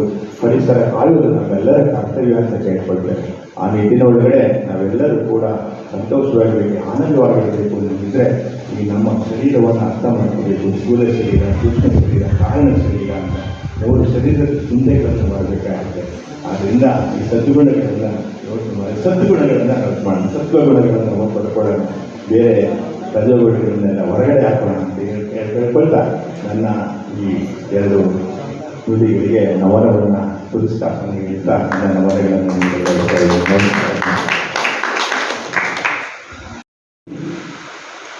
ಕೊಡಲಿ ಚನ್ನಬಸವಣ್ಣನವರು ಹೃದಯವಂತರಲ್ಲಿ ಸ್ಮರಿಸುತ್ತಾ, ವಚನ ಪಿತಾಮಹ, ವಚನ ಸಂಶೋಧನಾ ಪಿತಾಮಹ ಹಾಗೂ ಒಳಕಟ್ಟಿಯವರ ಸ್ಮರಣೋತ್ಸವ ಹಾಗೂ 171ನೇ ಶಿವಾನುಭವ ಕಾರ್ಯಕ್ರಮದಲ್ಲಿ ಮುಖ್ಯ ಅತಿಥಿಗಳಾಗಿ ಭಾಗವಹಿಸಿರುವಂತಹ, ತಮ್ಮ ಅನುಭವವನ್ನು ಹಂಚಿಕೊಂಡಿರುವಂತಹ ನಿವೃತ್ತ ನ್ಯಾಯಾಧೀಶರು ಮತ್ತು ನಿಮ್ಮೆಲ್ಲರಿಗೂ ತಿಳಿಯೋ ಭಾಷೆಯ ಜೆಂಟ್ಲ್ಮನ್,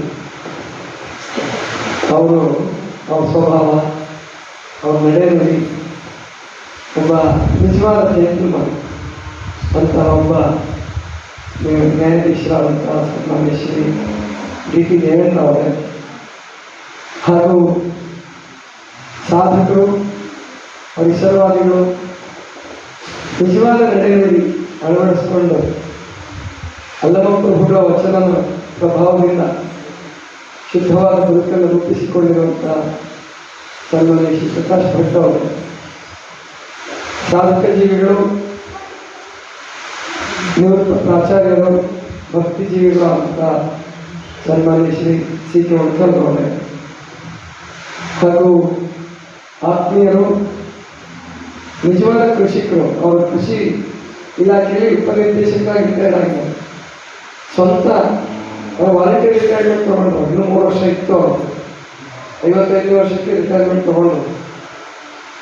ಅವರು ನಿಜವಾಗಿ ವೃತ್ತಿಯಿಂದ ನಿವೃತ್ತಿ ಆದರೂ ಕೂಡ ಪ್ರವೃತ್ತಿಯಿಂದ ನಿವೃತ್ತಿ ಆಗಲಾರದೆ ನೋಡಿ 71 ವರ್ಷ ಆದರೆ ಎಷ್ಟು ಗಟ್ಟಿಮುಟ್ಟಾಗಿದ್ದಾರೆ. ಈಗಲೂ ಪೈಲ್ವಾನರು ಅವರೇನು ಉಟ್ಪೈಟ್ ಮಾಡಿ ಸಾಫ್ಟ್ ಟೈಪ್ ಬಂದಿರಂಗಿಲ್ಲ. ಅವ್ರ ಸ್ಟ್ರಕ್ಚರ್ ಆಗಿದೆ. ಹೇಳ್ತಿದ್ರು ನಮ್ಮ ಹುಡುಗರು ತಮಾಷೆ ಮಾಡೋರು, ನೀವು ಯಾಕೆ ಮೋದಿಯವರು ನೋಡ್ಕೊಂಡು ಹೋಗ್ತೀರಾ, ನಾಗರಾಜಪ್ಪ ಜೊತೆ ನಿಂತ್ಕೊಂಡು ಫೋಟೋ ತೆಗೆಸ್ಕೊಂಡು ಸಾಕು ಮೋದಿ ಕಣ್ಣ ಅಂತಾರೆ.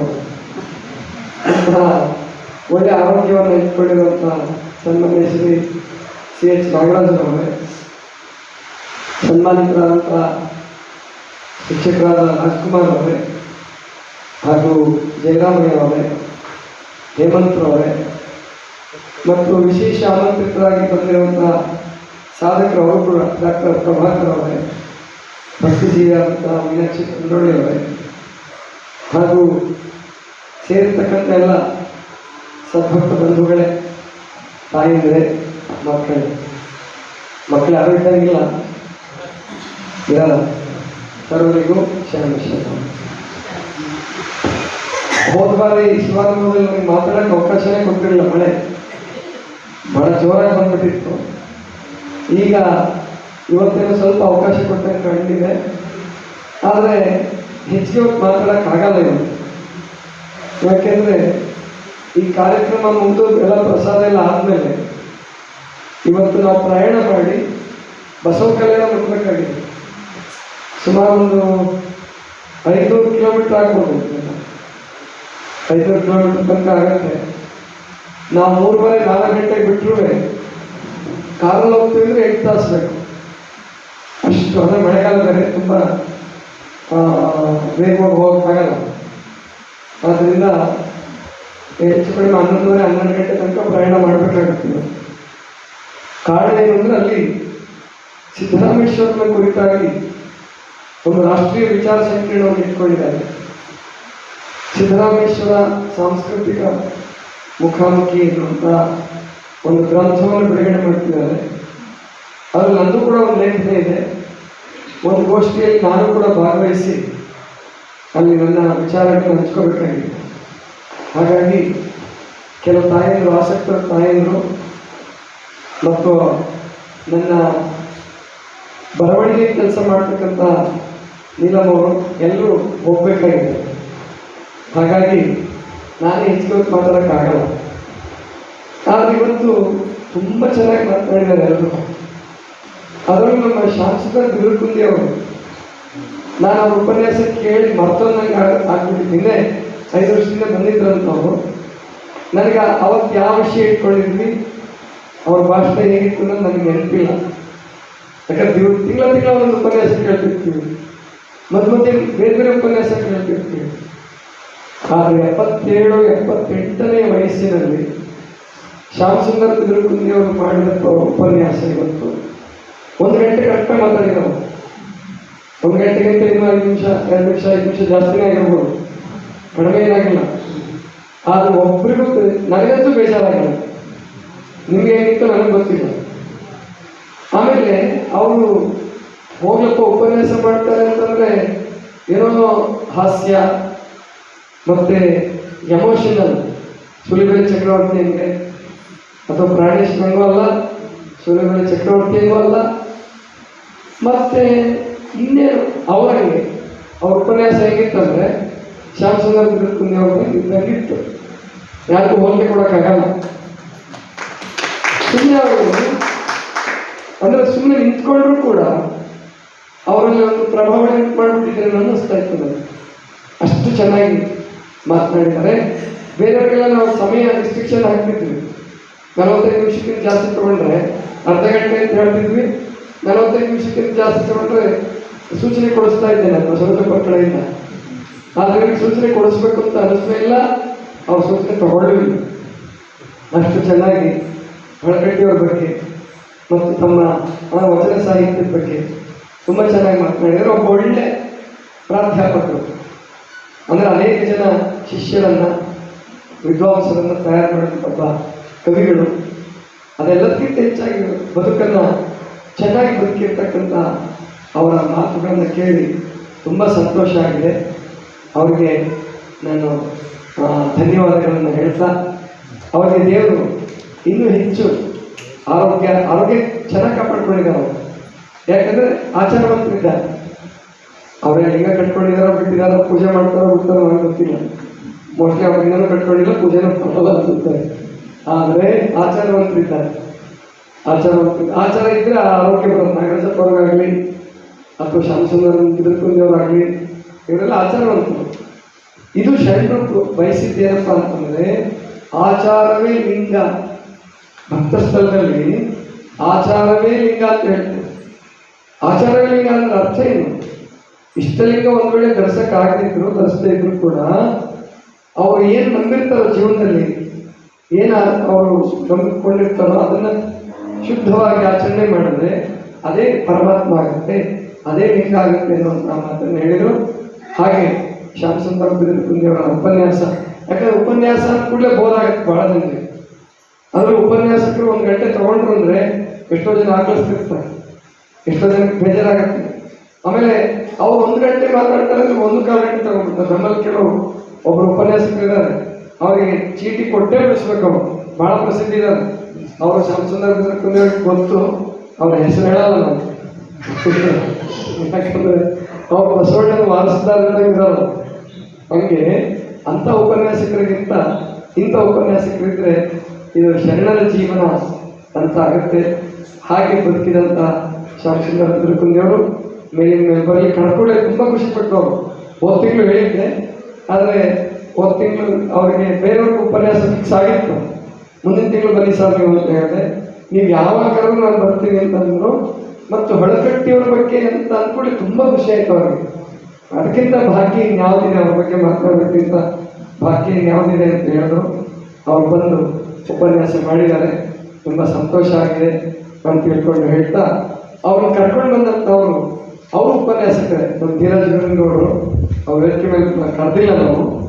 ಅವರು ಒಬ್ಬ ವಿಜ್ಞಾನ ಶಿಕ್ಷಕರಾಗಿ ಮತ್ತು ಒಳ್ಳೆ ಆಚಾರವಂತರು. ನಮ್ಮ ಉಮೇಶ್ ಹಳ್ಳಿಕೆರವ್ರ ಜೊತೆ ಬರ್ತಿದ್ರು. ಅವರು ರಕ್ತದಾನ ಮುಂತಾದ ಪರಿಸರದ ಕಾರ್ಯಗಳು ಕೂಡ ಮಾಡ್ತಿರ್ತಾರೆ ವೀರಗೌಡರು, ಧೀರಜ್ ವೀರಗೌಡರು. ಅವ್ರಿಗೂ ನಾನು ನಮ್ಮ ಸರ್ ಅವ್ರನ್ನ ಕರ್ಕೊಂಬಂದಿದ್ದಕ್ಕೆ ಧನ್ಯವಾದವನ್ನು ಹೇಳ್ತಾ ಅವ್ರಿಗೂ ದೇವರು ಅನುಗ್ರಹ ಮಾಡಲಿ ಅಂತ ತಿಳ್ಕೊಂಡು ಹಾರೈಸಿ, ಮತ್ತು ಇವತ್ತು ಏನು ಮಾತಾಡಿದ್ರೆ ಎಲ್ಲ ಸಾಧಕರೇ, ಎಲ್ಲರೂ ಸಾಧಕರು. ನ್ಯಾಯಾಧೀಶರನ್ನು ಹಿಡ್ಕೊಂಡು ನೋಡಿ, ಇವತ್ತು 50 ಯೂನಿಟ್ ಇನ್ಶೂರೆನ್ಸ್ ತಗೊಳ್ತಿದ್ದವರು. 50 ಯೂನಿಟ್ ಅಂದರೆ ಸಾಮಾನ್ಯ ಅಲ್ಲ. 4 ತಿಂಗಳಿಂದ ಅವರು 50 ಯೂನಿಟ್ ಬಿಟ್ಟಿದ್ದಾರೆ. 120 ದಿವಸ, ಅಲ್ಲಿಗೆ 6000 ಯೂನಿಟ್ ಆಯ್ತು. ಲೆಕ್ಕಾಚಾರ 6000 ಯೂನಿಟ್ ಇನ್ಸುಲಿನ್ ಉಳಿಸಿದ್ರಲ್ಲ ದೇಶಕ್ಕೋಸ್ಕರ, ಗೊತ್ತಾಯ್ತಲ್ಲ, ಉಳಿತದ. ಅದನ್ನ ಯಾರಿಗೂ ಇನ್ನೊಂದಿಗೆ ಉಪಯೋಗ ಆಗುತ್ತೆ. ಈಗ ಮಕ್ಕಳಿಗೂ ಇನ್ಸುಲಿನ್ ಕೊಡೋ ಪ್ರಸಂಗ ಬಂದ್ಬಿಟ್ಟಿದೆ. ಮಕ್ಕಳಿಗೆ 1000 ಮಕ್ಕಳು ತಗೊಳ್ತಿದ್ದಾರೆ. ಇಂಥವ್ರು ಮಕ್ಕಳು ಉಳಿಸಿದ್ದನ್ನ ಮಕ್ಕಳಿಗೆ ಕೊಡ್ಬೋದು ನಾವು, ಯಾಕಂದ್ರೆ ಅದು ಕಾಸ್ಟ್ಲಿ, ಬಹಳ ಕಾಸ್ಟ್ಲಿ ಆಗುತ್ತೆ ಇನ್ಸುಲಿನ್. ಅದಕ್ಕೋಸ್ಕರವಾಗಿ ಅವರು ಶಾಸಕರಾಗಿದ್ದಾರೆ. ಅವ್ರಿಗೆ ಅವ್ರೊಂದು ಮಾತು ಹೇಳಿದ್ರು, ನನಗೆಲ್ಲ ಚೆನ್ನಾಗಿದೆ, ನಿಮ್ಮ ಕೃಪೆಯಿಂದ ಇನ್ನು ಶುಗರ್ ಕಡಿಮೆ ಆಗಿಬಿಟ್ರೆ ಸಾಕು ಅಂತ. ಅಂದರೆ 240, 200 ಖಾಲಿ ಹೊಟ್ಟೆಲಿ ಅಷ್ಟು ಇರುತ್ತೆ. ಆದರೆ ಅವ್ರು ಇನ್ಸುಲಿನ್ ತಗೊಳ್ತಿದ್ದದಕ್ಕಿಂತ 10 ಪಟ್ಟು ಆರೋಗ್ಯವಾಗಿದ್ದಾರೆ. ಅವ್ರ ಕಾಲಲ್ಲಿ ಯಾವಾಗಲೂ ಬಸ್ ಬರ್ತಾ ಇತ್ತು, ಕ್ಯೂ ಆಗುತ್ತಿತ್ತು, ಇಲ್ಲ ಬ್ಲಡ್ ಬರ್ತಿತ್ತು. ದಿವಸ ಡ್ರೆಸ್ಸಿಂಗ್ ಮಾಡ್ಕೋಬೇಕಾಗಿತ್ತು ಅವರು, ದಿವಸ ಡ್ರೆಸ್ಸಿಂಗ್ ಮಾಡ್ಕೋಬೇಕಾಗಿತ್ತು. ಈಗ 120 ದಿವಸ 1 ದಿವಸ ಡ್ರೆಸ್ಸಿಂಗ್ ಮಾಡ್ಕೊಂಡಿಲ್ಲ. ಅವತ್ತಿನ ಇವತ್ತವರೆಗೂ ಡ್ರೆಸ್ಸಿಂಗ್ ಮಾಡ್ಕೊಂಡಿಲ್ಲ. ಹೊಸ ಚರ್ಮ ಬಂದಿದೆ, ಡಯಾಬಿಟಿಕ್ ನ್ಯೂರೋಪತಿ ಅಂತ ಹೇಳ್ತಾರೆ. ಅವರಿಗೆ ಡ್ರೆಸ್ಸಿಂಗ್ ಮಾಡ್ಕೊಳ್ಳೋ ಅಗತ್ಯ ಬಿದ್ದಿಲ್ಲ, ಬ್ಲಡ್ ಬರ್ತಾ ಇಲ್ಲ. ಅಷ್ಟೇ ಅಲ್ಲ, ಹೊಸ ಚರ್ಮ ಬಂದು ಆ ತೂತ್ ಕ್ಲೋಸ್ ಆಗಿದೆ ಇವಾಗ. ನೋಡಿ ಎಂಥ ಸಾಧನೆ. ಪ್ರಾಯಶಃ ಅಮೆರಿಕಾದಿಂದ ಬಂದ ಡಯಾಬಿಟಿಕ್ ಸ್ಪೆಷಲಿಸ್ಟ್, ನಮ್ಮವರಲ್ಲ, ಅಮೆರಿಕಾದಿಂದ ಬಂದಿದ್ರು, ಆಸ್ಟ್ರೇಲಿಯಾದಿಂದ ಬಂದಿದ್ರು, ಇವ್ರಿಗೆ ಇಷ್ಟು ಸಾಧನೆ ಮಾಡ್ಸಕ್ಕೆ ಆಗ್ತಿರ್ಲಿಲ್ಲ. ಅದು ಸಾಧ್ಯ ಆಗಿದ್ದು ಯಾವುದರಿಂದ ಅಂದರೆ ಆಧ್ಯಾತ್ಮಿಕ ಚಿಕಿತ್ಸೆ, ನ್ಯಾಚುರೋಪತಿ ಅಂತಲೂ ಕರೆಯಲ್ಲ ಇದಕ್ಕೆ. ಒಂದು ವೇಳೆ ಅವ್ರು ಧರ್ಮಸ್ಥಳಕ್ಕೆ ಹೋಗಿದ್ರೆ, ಜಿಂದಾಲ್ಗೋ ಧರ್ಮಸ್ಥಳಕ್ಕೋ ಮತ್ತೆಲ್ಲ ಹೋಗಿದ್ರು ಅವ್ರಿಗೆ ಈ ಸಾಧನೆ ಮಾಡೋಕ್ಕಾಗ್ತಿರ್ಲಿಲ್ಲ. ಅವ್ರು ಬಿಡಿಸ್ತಿರ್ಲಿಲ್ಲ. ಬೇಡ ರಿಸ್ಕ್ ಹಾಕ್ರಿ, ಬೇಡ ಸುಮ್ಮನೆ ನಿಮ್ಗೊಂದು 21 ದಿವಸ ಇರಿ, ಹಾಫ್ ಬಾಯ್ಲ್ಡ್ ತರಕಾರಿ, ಒಂದು ಚಪಾತಿ ಕೊಡ್ತೀವಿ, ಚೆನ್ನಾಗಿ ಊಟ ಮಾಡಿ, ಇನ್ಸುಲಿನ್ ಕಡಿಮೆ ಮಾಡ್ಕೊಳ್ತಾರೆ, ಊರಿಗೆ ಬಂದು ಇನ್ಸುಲಿನ್ ಜಾಸ್ತಿ ಮಾಡ್ಕೊಳ್ಳಿ. ನಾನಿವತ್ತು ನ್ಯಾಯಾಧೀಶರಿಗೆ ರೂಲಿಂಗ್ ಕೊಡ್ತಾ ಇದ್ದೀನಿ. ಅವ್ರು ಎಷ್ಟೋ ಜನರಿಗೆ ರೂಲಿಂಗ್ ಕೊಟ್ಟಿರ್ತಾರೆ. ಅವ್ರು ನ್ಯಾಯಾಧೀಶರಿದ್ದಾಗ ಅವ್ರು ರೂಲಿಂಗ್ ಕೊಟ್ಟಿರ್ತಾರೆ. ನಾನು ಆಧ್ಯಾತ್ಮಿಕ ನ್ಯಾಯಾಧೀಶನಾಗಿ, ಕಿಂಗ್ಡಮ್ ಆಫ್ ಗಾಡ್, ಪರಮಾತ್ಮನ ರಾಜ್ಯದ ನ್ಯಾಯಾಧೀಶನಾಗಿ ಅವರಿಗೆ ಇರ್ಲಿಕ್ಕೆ ಕೊಡ್ತಾ ಇದ್ದೀನಿ. ಅವ್ರು ಬದುಕಿರೋ ಅಷ್ಟು ದಿವಸ ಇನ್ಮೇಲೆ ಯಾವತ್ತೂ ಇನ್ಸುಲಿನ್ ಮಾತ್ರೆ ಹೋಗಬಾರದು. ಅವ್ರು ಹೋದ್ರೆ ಮಿಸ್ ಮಾಡ್ಕೊಳ್ಳಿಕ್ಕೆ ತಪ್ಪಿಸ್ತಾರೆ, ಹೋಗ್ಬಾರ್ದು. ಯಾಕೆಂದ್ರೆ ಡಾಕ್ಟರ್ ಬಿ ಎಂ ಹೆಗ್ಡೆ ಅವರು ಹೇಳ್ತಾರೆ, ಯಾಕೆ ರೂಲಿಂಗ್ ಕೊಡ್ಬೇಕಾದ್ರೆ ಅವ್ರನ್ನ ಉಲ್ಲೇಖಿಸ್ಬೇಕಲ್ಲ ನಾವು, ಗೊತ್ತಾಯ್ತಲ್ಲ. ಡಾಕ್ಟರ್ ಬಿ ಎಂ ಹೆಗ್ಡೆ ಅವರು ಹೇಳ್ತಾರೆ, ನಿಮ್ಗೆ ಯಾವುದೇ ಸಿಂಟಮ್ಸ್ ಇಲ್ಲ ಅಂದ್ರೆ ಶುಗರ್ 400 ಚಿಂತೆ ಮಾಡಬೇಡಿ ಅಂತ. ಶರೀರ ವ್ಯವಸ್ಥೆ ಮಾಡ್ಕೊಂಡಿದೆ, ಅದನ್ನ ನಾನು ಮಾಡ್ಕೊಂಡಿದ್ದೆ, ನೀವು ಯಾಕೆ ಅದನ್ನು ಇಳಿಸ್ತೀರಾ? ಆದರೆ ಅವ್ರಿಗೆ ಬದುಕಲ್ಲಿ ಹೇಳ್ಕೊಡ್ತೀವಿ, ಹಣ್ಣು ತಿನ್ಬೇಕು, ತರಕಾರಿ ತಿನ್ಬೇಕು, ಹೇಗೆ ಹಣ್ಣು ತಿನ್ಬೇಕು, ಯಾವಾಗ ತಿನ್ಬೇಕು, ಊಟ ಯಾವಾಗ ಮಾಡಬೇಕು, ಒಂದೇ ಒಂದು ಊಟ ಸಾಕು. ಅವ್ರು ಹೇಳಿದ್ರು, ಇನ್ಮೇಲೆ ಹೇಗಿರ್ಲಿಕ್ಕೆ ಬುದ್ಧಿ ನಾನು ಅಂತ ಕೇಳಿದ್ರು ನನಗೆ. ಇನ್ಮೇಲೆ ಹೀಗೆ ಇರಬೇಕು ನೀವು, ಒಂದಿನ 120 ದಿವಸ ಹೇಗಿದ್ದೀರೋ ಅದು ಮಧ್ಯಾಹ್ನ ಒಂದೊಂದು ಊಟ ಮಾಡಿದ್ರೆ ಸಾಕು. ಯಾಕಂದ್ರೆ ಈಗ ಅವ್ರದ್ದು ವಾನಪ್ರಸ್ಥಾಶ್ರಮ ಅಂದ್ರೆ ನಮ್ಮಲ್ಲಿ 4 ಆಶ್ರಮಗಳಿದಾವಲ್ಲ, ಬ್ರಹ್ಮಚರ್ಯ, ಹೇಳಿ ನೀವು, ಗೃಹಸ್ಥ, ವಾನಪ್ರಸ್ಥ, ಸನ್ಯಾಸ, ಗೊತ್ತಾಯ್ತಾ? ಅಂದ್ರೆ 25 ವರ್ಷ ಹಂಚಿದೆ ನಾನು. 25 ವರ್ಷದ ತನಕ ಬ್ರಹ್ಮಚರ್ಯ, 50 ವರ್ಷದ ತನಕ ಗೃಹಸ್ಥ, 75 ವರ್ಷದ ತನಕ ವಾನಪ್ರಸ್ಥ, 100 ವರ್ಷದ ತನಕ ಸನ್ಯಾಸ. ಈಗ 100 ವರ್ಷ ಬದುಕ್ತೀವಿ ಗೊತ್ತಿಲ್ಲ, ಅವಾಗಲೂ ಗೊತ್ತಿಲ್ಲ, ಸುಮ್ಮನೆ ಅವ್ರು ವಿಭಾಗ ಮಾಡಿದ್ದಾನೆ ಅಷ್ಟೇ. ಅದೊಂದು ಸಂವಿಧಾನ ಬರೆದಿರೋನು, ಅದನ್ನ ವಿಭಾಗ ಮಾಡಿದ್ದಾನೆ. ಈಗ ನಮ್ಮ ನ್ಯಾಯಾಧೀಶರು ವಾನಪ್ರಸ್ಥಾಶ್ರಮದಲ್ಲಿದ್ದಾರೆ. ಆದ್ರಿಂದ ಒಂದೊತ್ತು ಊಟ, ಒಂದೊತ್ತು ತರಕಾರಿ, ಒಂದೊತ್ತು ಲಿಕ್ವಿಡ್ ಡಯಟ್ ಮೇಲೆ ಇದ್ಬಿಟ್ರೆ ಅವ್ರಿಗೆ ಜೀವನ ಪರ್ಯಂತ ಇನ್ಸುಲಿನ್ ಚುಚ್ಕೊಳ್ಳೋಕ್ಕೆ ಬಿಡ. ಯಾವ ಮಾತ್ರೆ ಸುಮಾರು 8-10 ಮಾತ್ರೆ ತೊಗೊಳ್ತಿದ್ರು. 8-10 ಮಾತ್ರೆ 8 ಇಟ್ಕೊಳ್ಳಿ, 8 × 120 ಮಾಡಬೇಡಿ. ಅಷ್ಟು ಮಾತ್ರೆ ಹೊಡೋದು ದೇಶಕ್ಕೆ, ಅಷ್ಟು ಇನ್ಸುಲಿನ್ ಇತ್ತು. ಅದೆಲ್ಲಕ್ಕಿಂತ ಹೆಚ್ಚಾಗಿ ಅವ್ರಿಗೆ ಸೈಡ್ ಎಫೆಕ್ಟ್ ತಪ್ಪಿ ಅವ್ರ ಆರೋಗ್ಯ ಸುಧಾರಿಸ್ತು. 88 kg ಅವ್ರಿಗೆ 73 kg ಬಂದಿದೆ, 15 kg ಇಳಿಸ್ಕೊಂಡಿದ್ದಾರೆ. ಅಂದರೆ ತೂಕದ ಸಮಸ್ಯೆ ಇಲ್ಲ, ಆಮೇಲೆ ಯಾವ ಸಮಸ್ಯೆಗಳು ಇಲ್ಲದೆ ಆನಂದವಾಗಿ ಬರ್ತಾರೆ. ಇನ್ಮೇಲೆ ಓದೋದು, ಬರೆಯೋದು, ಮತ್ತೆ ಯಾರಿಗಾದ್ರೂ ಗೈಡ್ ಮಾಡೋದು. ಯಾಕಂದ್ರೆ ನ್ಯಾಯಾಧೀಶರ ಕೂಡಲೇ ಅವ್ರ ಗೈಡೆನ್ಸಿಗೆ ಬರ್ಬೋದು ಜನ. ಅವರು ಆ ಕೆಲಸ ಮಾಡ್ಕೊಂತ ತಮ್ಮ ಜೀವನವನ್ನು, ಉಳಿದ ಜೀವನವನ್ನು ಕಳೀಲಿ. ನಮ್ಮಲ್ಲಿ ಬಹಳ ಜನ ತಪ್ಪು ತಿಳ್ಕೊಂಡಿರೋದೇನೆಂದರೆ 25 ವರ್ಷದಲ್ಲಿ ಊಟ ಮಾಡ್ತಿದ್ದಂಗೆ 50 ವರ್ಷದಲ್ಲಿ ಊಟ ಮಾಡ್ತಿರ್ಬೇಕು, ಅವಾಗಲೂ ಅಷ್ಟಿದೆ ಮಾಡ್ತಿರ್ಬೇಕು, 60-70 ವರ್ಷಕ್ಕೂ ಹಾಗೆ ಇರಬೇಕು. ಇಲ್ಲೇ ಇನ್ಸುಲಿನ್ ಚುಚ್ಕೊಂಡಾದ್ರೂ ಊಟ ಮಾಡಬೇಕು. ನಾವು ತಪ್ಪಲ್ಲ. ಡಾಕ್ಟರ್ಗಳು ಮೋದಿಯವರು ಸ್ವತಃ ಅವ್ರು ಯಾವ ಔಷಧಿ ಮಾತ್ರ ತಗೊಳ್ಳೋದು. ಆದ್ರೆ ಯಾಕೆ ಏನೋ ಗೊತ್ತಿಲ್ಲ, ಬೆಳಗ್ಗೆ ಮೆಡಿಕಲ್ ಕಾಲೇಜ್ ಮಾಡಿಸ್ತಿದ್ದಾರೆ. ಮೆಡಿಕಲ್ ಕಾಲೇಜ್ ಮಾಡಿಸ್ತಾರೆ, ಅವರು ರಾಜಕೀಯ ಗೊತ್ತಾಯ್ತು. ಅವ್ರು ಪ್ರಧಾನಮಂತ್ರಿಯಾಗಿ ಅದನ್ನ ಮಾಡಲೇಬೇಕು, ಅವ್ರು ಮಾಡ್ಕೊಳ್ಳಿ, ಅವ್ರ ಕರ್ಮ, ನಾನೇನು ಮಾಡೋಕ್ಕಾಗಲ್ಲ, ಗೊತ್ತಾಯ್ತು. ಅವ್ರ ಮಾತ್ರ ಚಿಕಿತ್ಸೆ, ಅವ್ರು ಯೋಗ ಮಾಡ್ತಾರೆ, ಅವ್ರು ಕಡಿಮೆ ನಿದ್ದೆ ಮಾಡ್ತಾರೆ, 3 ತಾಸು ನಿದ್ದೆ ಮಾಡೋದು. ಅದನ್ನ ಅವ್ರೇನಾದ್ರು ಭಾಷಣದಾಗ ಹೇಳಿದ್ರೆ ರಾಹುಲ್ ಗಾಂಧಿ, ಕೇಜ್ರಿವಾಲ್ ಆಗ್ಬಿಡ್ತಾರೆ, ಈ ಪ್ರಧಾನಮಂತ್ರಿ ತಲೆ ಕೆಟ್ಟಿದೆ, ಇವಾಗ ಕೆಳಗಡೆ ಇಳಿಸಿದ್ರೆ ನಮ್ಮನ್ನು ಕೂರಿಸಿದ್ರೆ ಅಂತ. ಅದಕ್ಕೆ ಮೋದಿಗೆ ಅವ್ರನ್ನ ಕೂರ್ಸಕ್ಕೆ ಇಷ್ಟ ಇಲ್ಲ, ತಮಗೆ ಕೆಳಗಿಳಿಯಕ್ಕೆ ಇಷ್ಟ ಇಲ್ಲ. ಇರಲಿ, ಇನ್ನೂ ಟರ್ಮ್ ಬರಲಿ, ಬೇಡ ಅನ್ನೋದು ಗೊತ್ತಾಯ್ತು. ಆದರೆ ಸತ್ಯ ಹೇಳಕ್ಕಾಗಲ್ಲ, ರಾಜಕಾರಣಿಗಳಿಗೆ ಸತ್ಯ ಹೇಳಕ್ಕಾಗಲ್ಲ, ನಾನು ಸತ್ಯ ಹೇಳ್ಬೋದಲ್ಲ, ಗೊತ್ತಾಯ್ತಲ್ಲ. ನನ್ನ ಪೀಠದಲ್ಲಿ ಕೂತ್ಕೊಂಡು ನಾನು ಸತ್ಯ ಹೇಳ್ಬೋದು, ಹೇಳಲೇಬೇಕು, ಗೊತ್ತಾಯ್ತಲ್ವಾ. ಇನ್ಸುಲಿನ್ ಅದು ಯಾರು ತಗೋಬೇಡಿ. ಅಂದ್ರೆ ನೀವು ಶುಗರ್ ಇದ್ದವ್ರು ತಗೊಳ್ತಿದ್ರೆ ಮತ್ತೆ ನಾಳೆಯಿಂದ ಬಿಟ್ಬಿಡ್ಬೇಡಿ, ಬಿಟ್ಟು ಮತ್ತೆ ತಲೆ ಸುತ್ತ ಬೀಳ್ತೀರ, ಹಂಗಲ್ಲ. ಸರತರ ಯಾರು ಸಾಧನೆ ಮಾಡ್ತೀರಿ, ಯಾರಿಗೆ ಬಂದು ಚಿಕಿತ್ಸೆ ತಗೊಳ್ತೀರಿ ಅವ್ರು ಮಾತ್ರ ಬಿಡ್ಬೋದು ಇನ್ಸುಲಿನ್.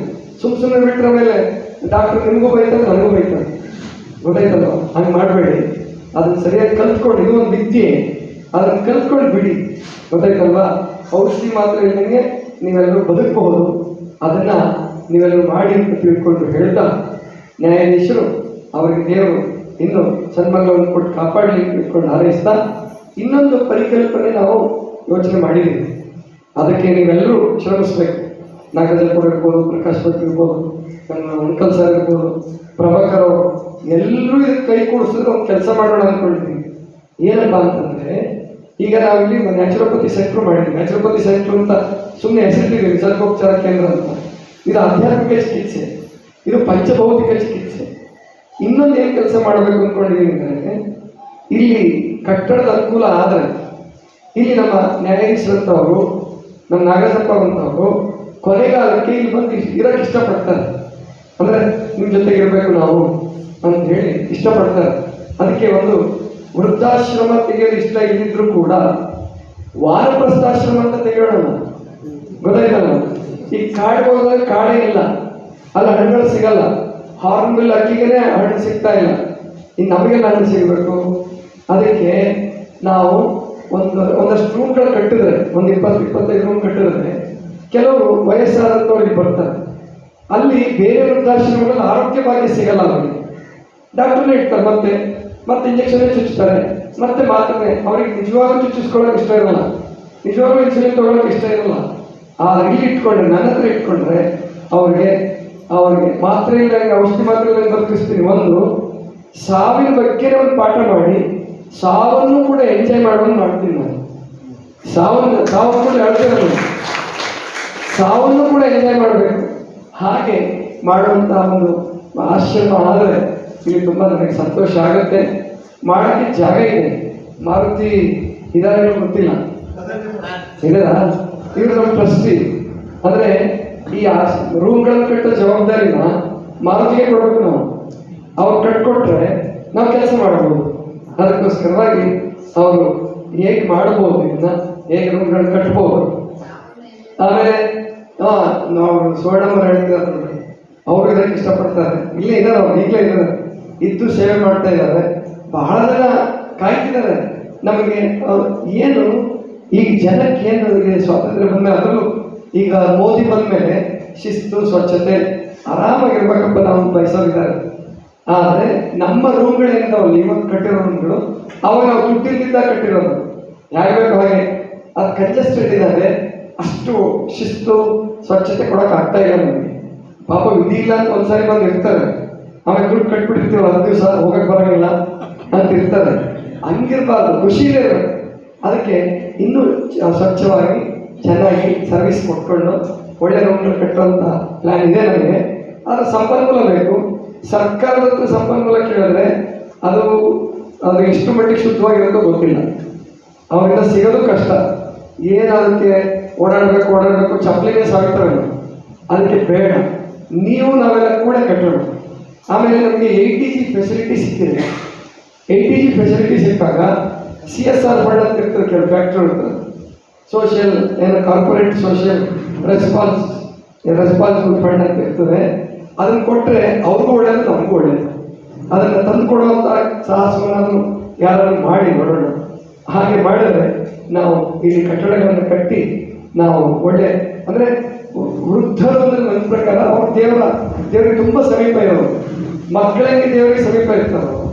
ಹಾಗೆ ವಯಸ್ಸಾದ ಮೇಲೆ ನೋಡಿ, ನಾನು ಹೇಳ್ತೀನಿ, ನಾಸ್ತಿಕರು ಕೂಡ ಆಸ್ತಿಕರಾಗ್ತಿರ್ತಾರೆ. ಅವರು ನಾಸ್ತಿಕರು ಕೂಡ ಆಸ್ತಿಕರಾಗ್ತಿರ್ತಾರೆ. ಆಮೇಲೆ ಭಕ್ತಿ ಇದ್ದಿದ್ದವರು ಭಕ್ತಿವಂತರಾಗ್ತಿರ್ತಾರೆ. ಕಾಯಿಲೆ ಅನ್ನೋದು, ತಿರಸ್ಕಾರ ಅನ್ನೋದು ಆ ಥರ ಮಾಡಿಬಿಟ್ಟಿರುತ್ತೆ. ಆದ್ದರಿಂದ ಅವ್ರಿಗೊಂದು ಒಳ್ಳೆ ಅವಕಾಶ ಮಾಡಿಕೊಡೋಣ. ಅವ್ರ ಜೊತೆಗೆ ಇರೋಕ್ಕೆ ನನಗೆ ತುಂಬ ಇಷ್ಟ.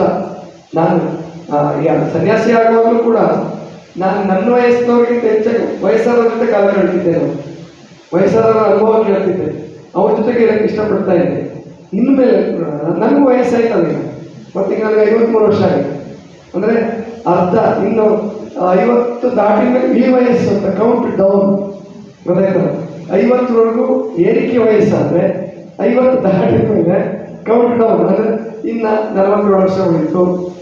ಒಂದು 100 ವರ್ಷ ಬದುಕ್ತೀವಿ ಅಂದರೂ ಕೂಡ ಇನ್ನು 47, 46, 45, 44 ಹಿಂಗೆ ಕೌಂಟ್ ಡೌನ್ ಶುರುವಾಗುತ್ತೆ. ಅದಕ್ಕೆ ಈ ಸಂದರ್ಭದಲ್ಲಿ ಧ್ಯಾನ ಈಗ 2 ಹೊತ್ತು ಕ್ಲಾಸ್ ಮಾಡ್ತೀವಿ, 2 ಹೊತ್ತು ಧ್ಯಾನ ಮಾಡಿಸ್ತಾ ಇದ್ದೀವಿ. ಅದಕ್ಕೆ ಒಂದು ವ್ಯವಸ್ಥೆಯನ್ನು ಮಾಡೋದಕ್ಕೆ ನೀವೆಲ್ಲರೂ ಸಂಕಲ್ಪ ಮಾಡಿ. ಎಲ್ಲರೂ ಸಂಕಲ್ಪ ಮಾಡಿದರೆ ಎಲ್ರಿಗೂ ಒಂದೊಂದು ಪರಿಹಾರ ಸಿಗುತ್ತೆ.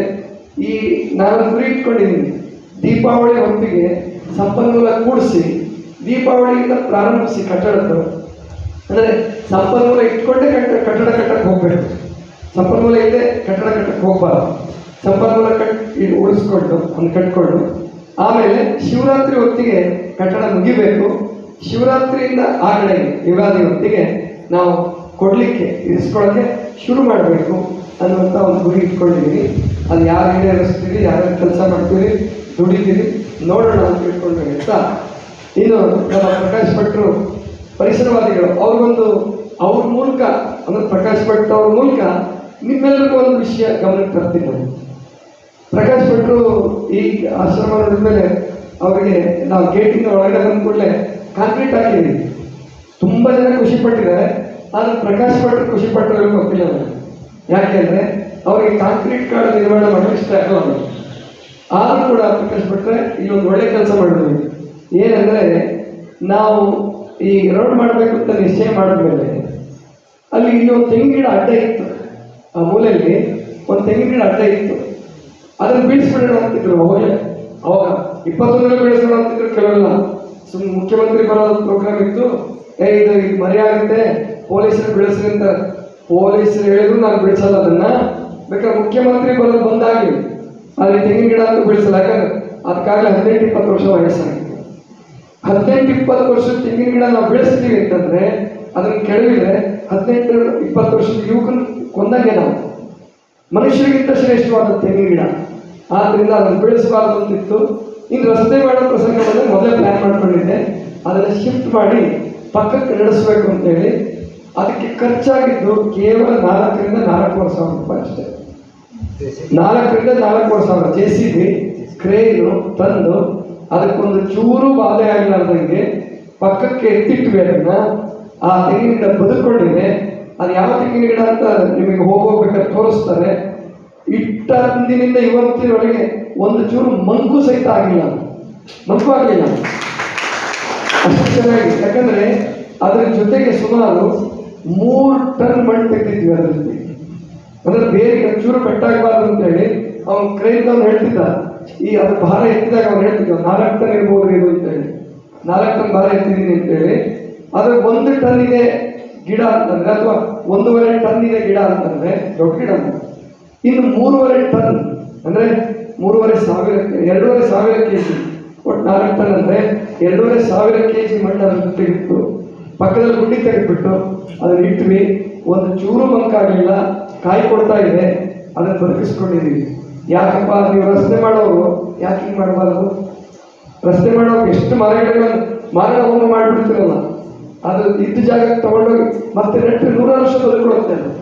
ಆದ್ರಿಂದ ಅಂಥ ಕೆಲಸವನ್ನು ಮಾಡಿದ್ದೀವಿ. ಜೊತೆಗೆ ಇನ್ನೊಂದು ಕೆಲಸ ಮಾಡಿದ್ದೀವಿ. ಇಲ್ಲಿ ನೀವು ಅಂಗಳದಿಂದ ಆ ರೋಡ್ಗೆ ಹೋಗೋದ್ರ ನಡುವೆ ಒಂದು ಕಬ್ಬಿಣದ ಬ್ರಿಡ್ಜ್ ಮಾಡಿದ್ರು ನೋಡಿದ್ರೆ, ಅದನ್ನ ಯಾರು ಗಮನಿಸಿದ್ರಾ? 2 ಅಡಿ ಕಬ್ಬಿಣದ ಬ್ರಿಡ್ಜ್, ಅದು 16 ಅಡಿ ಉದ್ದ, 2 ಅಡಿ ಅಗಲ ಕಬ್ಬಿಣದ ಬ್ರಿಡ್ಜ್ ಮಾಡಿದ್ವಿ. ಆ ಗ್ಯಾಪ್ಸ್ ಇದಾವಲ್ಲ ಮಧ್ಯೆ, ಅದರಲ್ಲಿ ಈ ಅಂಗಳದ ಮೇಲೆ ಬಿದ್ದ ನೀರು ಇಲ್ಲಿ ಎಲ್ಲಿಂದ ಬೀಳುತ್ತಲ್ಲ ಅಷ್ಟರಲ್ಲಿ ಆ ನೀರೆಲ್ಲ ಹೋಗಿ ಅಲ್ಲಿಬಿಟ್ಟು ಕೆಳಗೆ ಇಟ್ಕೊಳ್ಳೋದು ಹಿಂಗೆ ಬಿಡುತ್ತೆ. ನಾನು ತಜ್ಞರಿಗೆ ಕೇಳಿದೆ, ಪ್ರಕಾಶ್ ಭಟ್ ಅವ್ರಿಗೂ ಅರ್ಥ ಆಗುತ್ತೆ ಇದು. 5,000 ಸ್ಕ್ವೇರ್ ಫೀಟಲ್ಲಿ ನಮ್ಮ ಧಾರವಾಡದ ಮಳೆಗೆ ಕಡಿಮೆ ಅಂದರೆ ಒಂದು ವರ್ಷಕ್ಕೆ 5 ಲಕ್ಷ ಲೀಟ್ರ್ ಇರುತ್ತಲ್ಲ. ಕಡಿಮೆ ಅಂದರೆ ಸರಿಪಡಿಸಬೇಕು, ಏನಾಗಿರೋ ಕಡಿಮೆ ಅಂದರೆ 5 ಲಕ್ಷ ಲೀಟ್ರು, ಜಾಸ್ತಿ ಅಂದರೆ 10-15 ಲಕ್ಷ ಲೀಟ್ರ್ವರೆಗೆ ನೀರಿರುತ್ತೆ. ನಾವು ಅದನ್ನು ಖರ್ಚು ಮಾಡಿದ್ದು 70,000 ರೂಪಾಯಿ ಅಷ್ಟೆಲ್ಲ ಮಾಡೋಕ್ಕೆ. ಗುಂಡಿ ತೋರಿಸೋದು, ಕಲ್ಲು ತುಂಬಿಸೋದು, ಆ ಬ್ರಿಡ್ಜ್ ಮಾಡಿಸೋದು ಎಲ್ಲ ಸೇರಿ ಚೆನ್ನಾಗಿ ಮಾಡಿಸಿದ್ವಿ. ಲಾರಿ ಬಂದರೂ ಅದಾಡಲ್ಲ ಬ್ರಿಡ್ಜಲ್ಲಿ, ಲಾರಿ ಬಂದರೂ ಅದಾಡಲ್ಲ. ಟ್ಯಾಕ್ಟರ್ ತೋರೋಳಿ ಆ ಲೆಕ್ಕದಲ್ಲಿ 40 ಟನ್ ಲಾರಿ ಬಂದರೂ ಆ ಬ್ರಿಡ್ಜ್ಗೆ ಏನಾಗಿರ್ಬಾರ್ದು, ಆ ಲೆಕ್ಕದಲ್ಲಿ ಅದು ಮಾಡಿಸಿದ್ದೀವಿ. 10-15 ವರ್ಷ ಅದಕ್ಕೆ ಏನೂ ಆಗಲ್ಲ. ಆಮೇಲೆ ಅದನ್ನು ತೆಗೆದು ಸ್ವಚ್ಛ ಮಾಡ್ಬೋದು. ಆ ಗುಂಡಿ ಒಳಗಡೆ ಏನಾದ್ರು ಧೂಳುಗಳು ತುಂಬಿಕೊಂಡ್ರೆ, ಕೆಸರು ತುಂಬಿಕೊಂಡ್ರೆ ಅದನ್ನು ಎತ್ಬಿಟ್ಟು ಸ್ವಚ್ಛ ಮಾಡ್ಬೋದು. ಹಾಗೆ ಆಪ್ಷನ್ ಇಡಿಸಿ ಅದನ್ನು ವ್ಯವಸ್ಥೆ ಮಾಡಿದ್ದೀನಿ. ಅಂದರೆ ನೀವೀಗ ಮಳೆ ನೀರಲ್ಲ ರೀ, ಮಳೆ ನೀರಂತೂ ಬಿಡಿ. ನನ್ನ ಪ್ರಕಾರ ಗಂಗಾ ನದಿಗಿಂತ ಶ್ರೇಷ್ಠವಾದ ನೀರಂದರೆ ಮಳೆ ನೀರು. ಆ ಮಳೆ ನೀರು ಹೋಗಲಿ, ನೀವಲ್ಲಿ ಬಿಸಿಲೇರಿ ನೀರು ಕುಡಿತೀರಲ್ಲ, ಮಿನರಲ್ ವಾಟರ್ ಅಂತೇಳಿ ಕುಡಿದು ಮಣ್ಣಿನ ಬರ್ಸ್ಕೊಂತಿರಲ್ಲ, ಅದಕ್ಕೆಷ್ಟು ಒಂದು ಲೀಟ್ರಿಗೆ 15 ರೂಪಾಯಿನ ಇಟ್ಕೊಳ್ಳಿ. ಹೋಗ್ಲಿ ಬಿಡಿ, ನಾವು ಕ್ಯಾನ್ ಒಟ್ಟಿಗೆ ತೊಗೊಂತೀವಿ, 20 ಲೀಟ್ರ್ ಕ್ಯಾನ್ ತೊಗೊಂಡು ಕುಡಿತೀವಿ ನಾವು. ಅದಕ್ಕೆ ಎಷ್ಟು ಇರ್ಬೋದು? 10 ರೂಪಾಯಿ. 20 ಲೀಟ್ರಿಗೆ 10 ರೂಪಾಯಿ. ಮತ್ತು ನಮ್ಮ ಮಳೆ ನೀರಿಗೆ 1 ಲೀಟ್ರಿಗೆ 5 ರೂಪಾಯಿ ಆದರೂ ಬೇಡವಾ? 1 ಲೀಟ್ರಿಗೆ 5 ರೂಪಾಯಿನೇ ಹಿಡಿದ್ರು ಕೂಡ 5 ಲಕ್ಷ ಲೀಟ್ರ್ ಹಿಡಿದ್ರೆ ಎಷ್ಟಾಗ್ತದೆ? 25 ಲಕ್ಷ ರೂಪಾಯಿ ಒಳ್ಳೆ ಭೂಮಿ ತಾಯಿ ಕೊಟ್ಟಂಗೆ ಆಯ್ತು. ನಾವು ನೀರು ತೆಗಿತಿರ್ತೀವಿ ಬೋರ್ವೆಲ್ಲಿಂದ, ಆ ಭೂಮಿ ತಾಯಿ ಕೊಡಿಸೋದೇ ಇಲ್ಲ, ನಾವು ಕೊಡಿಸ್ತಾ ಇದ್ದೀವಿ. ಅಷ್ಟೇ ಅಲ್ಲ, ಆ ಕೆಳಗಡೆ ಬೋರ್ವೆಲ್ ಇದೆಯಲ್ಲ ಅಲ್ಲೂ ಹಿಂಗ ಗುಣಿ ಮಾಡಿಸಿದ್ವಿ. 20 ಎಕರೆ ನೀರು ಬಂದು ಅಲ್ಲಿ ನಿಂತ್ಕೊಂಡು ಹಿಂಗುತ್ತಾ ಬೋರ್ವೆಲ್ 20 ಎಕರೆಯಿಂದ ಹರ್ಕೊಂಡು ಬರುತ್ತೆ. ಅಂದ್ರೆ ಅಲ್ಲಿ ಸ್ಲೋಪ್ ಇದೆ ನ್ಯಾಚುರಲ್ ಆಗಿ, ಅಲ್ಲಿಂದ ಹರ್ಕೊಂಡು ಬಂದು ಆ ಒಂದು ದೊಡ್ಡ ಕಡೆ ಕಾವಲಿ ಮಾಡಿದ್ದೀವಿ ಮತ್ತು ಅದಕ್ಕೆ ನೀರಿನ ಮಾಡಿದ್ದೀವಿ. ಅಷ್ಟೆಲ್ಲ ನೀರು ಕೋಟಿಗಟ್ಟಲೆ ಲೀಟರ್ ನೀರು ಇರ್ತದೆ. ಮತ್ತು ಇಲ್ಲೊಂದು ಅಂಗಡಿ ಮಾಡಿದ್ದೀವಿ, 3 ಶೆಡ್ಡಿ ನೀರು ವೇಸ್ಟ್ ಆಗ್ಬಾರ್ದು, ಅದನ್ನು ಮಾಡಿದ್ದೀವಿ. ಇಷ್ಟೆಲ್ಲ ಇಲ್ಲಿ ಯಾಕೆ ಇಷ್ಟು ಕೈಲಾಸ ಕಣ್ಣೆ ಕಾಣುತ್ತೆ ಅಂದರೆ ಇಲ್ಲಿ ಭೂಮಿ ತಂಪಾಗಿದೆ. ಮೊನ್ನೆ ಒಬ್ಬರು ಡ್ರೈವರ್ ಹೇಳ್ತಿದ್ದ, ಬಸ್ ಡ್ರೈವರ್ ಕೇಳ್ತಿದ್ದು ನನ್ನ ಬಡಿವಾಳಗೆ, ಅಲ್ಲ ಬೇರೆ ಗುಡ್ದಿಂದ ಎಲ್ಲ ನೀರು ಇಳಿತಾರೆ ನೋಡ್ತಾ ಇದೀವಿ ಮಳೆ ಬಂದಾಗ, ನಿಮ್ಮ ಗುಡ್ದಿಂದ ನೀರು ಬರೋದಲ್ಲ, ಏನು ಮಾಡಿದ್ರಿ ನೀವು ಬಂದು ನೋಡ್ರಿ ನೀವೇ ಅಂತ. ನೀವು ಒಳಗಡೆ ಬಂದು ನೋಡ್ರಿ, ಆವಾಗ ಗೊತ್ತಾಗುತ್ತೆ ಏನು ಮಾಡಿದೀವಿ ಅಂತ ಹೇಳಿ. ಅಂದರೆ ಬಿತ್ತು ನೀರನ್ನು ಹಿಡಿದಿಟ್ಕೊಳ್ಳುವಂಥ ಸಾಮರ್ಥ್ಯ ನಾವು ಬೆಳೆಸ್ಕೋಬೇಕು. ಆ ತಂತ್ರಜ್ಞಾನವನ್ನು ರೂಢಿಸ್ಕೋಬೇಕು. ಧಾರವಾಡದಲ್ಲಿ ಪ್ರತಿಯೊಬ್ಬರು ಇದು ಕೆಲಸ ಮಾಡಬೇಕು. ನೀವು ಮನೆಯಲ್ಲಿ ಬಿದ್ದ ನೀರು ಕೊನೆ ಪಕ್ಷ ಬೋರ್ವೆಲ್ ಇದ್ರೂ ಪರವಾಗಿಲ್ಲ, ಒಳಗಡೆ ಕಳಿಸಿ, ಮೋರಿಗೆ ಚರಂಡಿಗೆ ಕಳಿಸ್ಬೇಡಿ, ಒಳಗಡೆ ಕಳಿಸಿ. ಇಷ್ಟು ಮಾಡಿದ್ರೆ ನಾವು ಇವತ್ತೇನು ಕಳಕಟ್ಟಿಯವ್ರು ನೆನೆಸಿದ್ವಿ, ಬೇರೆಯವ್ರನ್ನೆಲ್ಲ ನೆನೆಸ್ತೀವಿ. ಬಸವಣ್ಣವ್ರನ್ನ ನೆನೆಸೋದು ಬಿಡಿ, ಪ್ರಭುದೇವ್ರ ನೆನೆಸೋದು ಬಿಡ್ರಿ, ಕಳಕಟ್ಟಿಯವ್ರು ನೆನೆಸೋದು ಬಿಡ್ರಿ. ಯಾಕೆ ನಮ್ಮನ್ನು ನೆನೆಸ್ತಾ ಇಲ್ವಲ್ಲ ಅಂತ ಅವ್ರು ಯಾರು ಬೇಜಾರು ಮಾಡ್ಕೊಳ್ಳಲ್ಲ, ಅವ್ರು ಯಾರು ನಿಮಗೆ ಶಾಪ ಕೊಡೋಲ್ಲ. ಆದರೆ ಮಳೆ ನೀರು ನಿಲ್ಲಿಸದೆ ಹೋದರೆ, ಆಮೇಲಿಂದ ಮರಗಿಡಗಳನ್ನು ಬೆಳೆಸದೆ ಹೋದರೆ ನಿಮಗೆ ಶಾಪ ಬಂದೇ ಬರ್ತದೆ. ಗ್ಲೋಬಲ್ ವಾರ್ಮಿಂಗ್ ಆಗುತ್ತೆ, ಉಷ್ಣತೆ ಜಾಸ್ತಿ ಆಗುತ್ತೆ, ಕಾಯಿಲೆಗಳು ಕೊರೋನಾ ಬರ್ಬೋದು, ಕ್ಯಾನ್ಸರ್ ಅಂತೂ ಎಷ್ಟು ಜೋರಾಗಿ ಆಗ್ತಾ ಇದೆ ಅಂದರೆ ವಿಪರೀತವಾಗಿ ಆಗ್ತಾ ಇದೆ. ಆದ್ದರಿಂದ ಶರಣರನ್ನ ನೆನೆದರೆ ಅವರು ಅವತ್ತೇ ಒಂದು ನಿಷ್ಠೂರವಾದ ವಚನ ಹೇಳ್ಬಿಟ್ಟಿದ್ದಾರೆ. ಅಲ್ಲಮ ಪ್ರಭು ಹೆಸರು ಪ್ರಿಂಟ್ ಆಗಿದೆ, ಅದು ಬಸವಣ್ಣವ್ರ ಹೆಸರು ಪ್ರಿಂಟ್ ಆಗಿದೆ. ಕೆಂಚ ಕರಿಕನ ನೆನೆದರೆ, ಕೆಂಚ ಕರಿಕನ ನೆನೆದರೆ, ಕರಿಕಾದ್ರೆ ಕಪ್ಪಿದ್ದಾವ, ಕೆಂಚ ಅಂದ್ರೆ ಗೊತ್ತಾಗ್ತದೆ, ಕರಿಕ ಅಂದ್ರೆ ಗೊತ್ತಾಗಲ್ಲ. ಯಾಕೆ ಕರಿ ಕೂಡ ಬಜಿ ಕಡೆಗೆ ಹೋಗುತ್ತೆ ನಿಮ್ಮ ಮನಸ್ಸು, ಗೊತ್ತಾಯ್ತಲ್ಲ. ಅದಕ್ಕೆ ಕೆಂಚ ಕರಿಕನ ನೆನೆದರೆ ಕರಿಕನಾಗಬಲ್ಲನೆ, ಕರಿಕ ಕೆಂಚನ ನೆನೆದರೆ ಕೆಂಚನಾಗಬಲ್ಲನೆ, ದರಿದ್ರ ಸಿರಿವಂತನ ನೆನೆದರೆ ಸಿರಿವಂತನಾಗಬಲ್ಲನೆ, ಸಿರಿವಂತ ದರಿದ್ರ ನೆನೆದರೆ ದರಿದ್ರನಾಗಬಲ್ಲನೆ.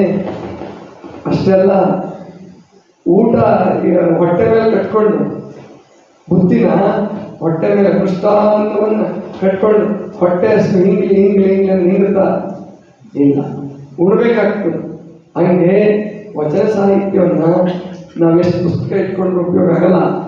ಒಂದು ವಚನನಾದ್ರೂ ನಾವು ಅನುಷ್ಠಾನ ಮಾಡಬೇಕಾಗತ್ತೆ. ಅದಕ್ಕೆ ನೀವು ಅನುಷ್ಠಾನ ಮಾಡೋದೇನಪ್ಪ ಅಂದರೆ ಗಿಡ ನೆಡೋದು, ನೀವು ಅನುಷ್ಠಾನ ಮಾಡೋದೇನಪ್ಪ ಅಂದರೆ ಬೆಳಿಗ್ಗೆ ಬೇಗ ಹೇಳೋದು, ನೀವು ಅನುಷ್ಠಾನ ಮಾಡೋದೇನಪ್ಪ ಅಂದರೆ ರಾತ್ರಿ ಊಟ ಮಾಡೋದು ಬಿಡೋದು, ಅದು ಮಾಡೋದು.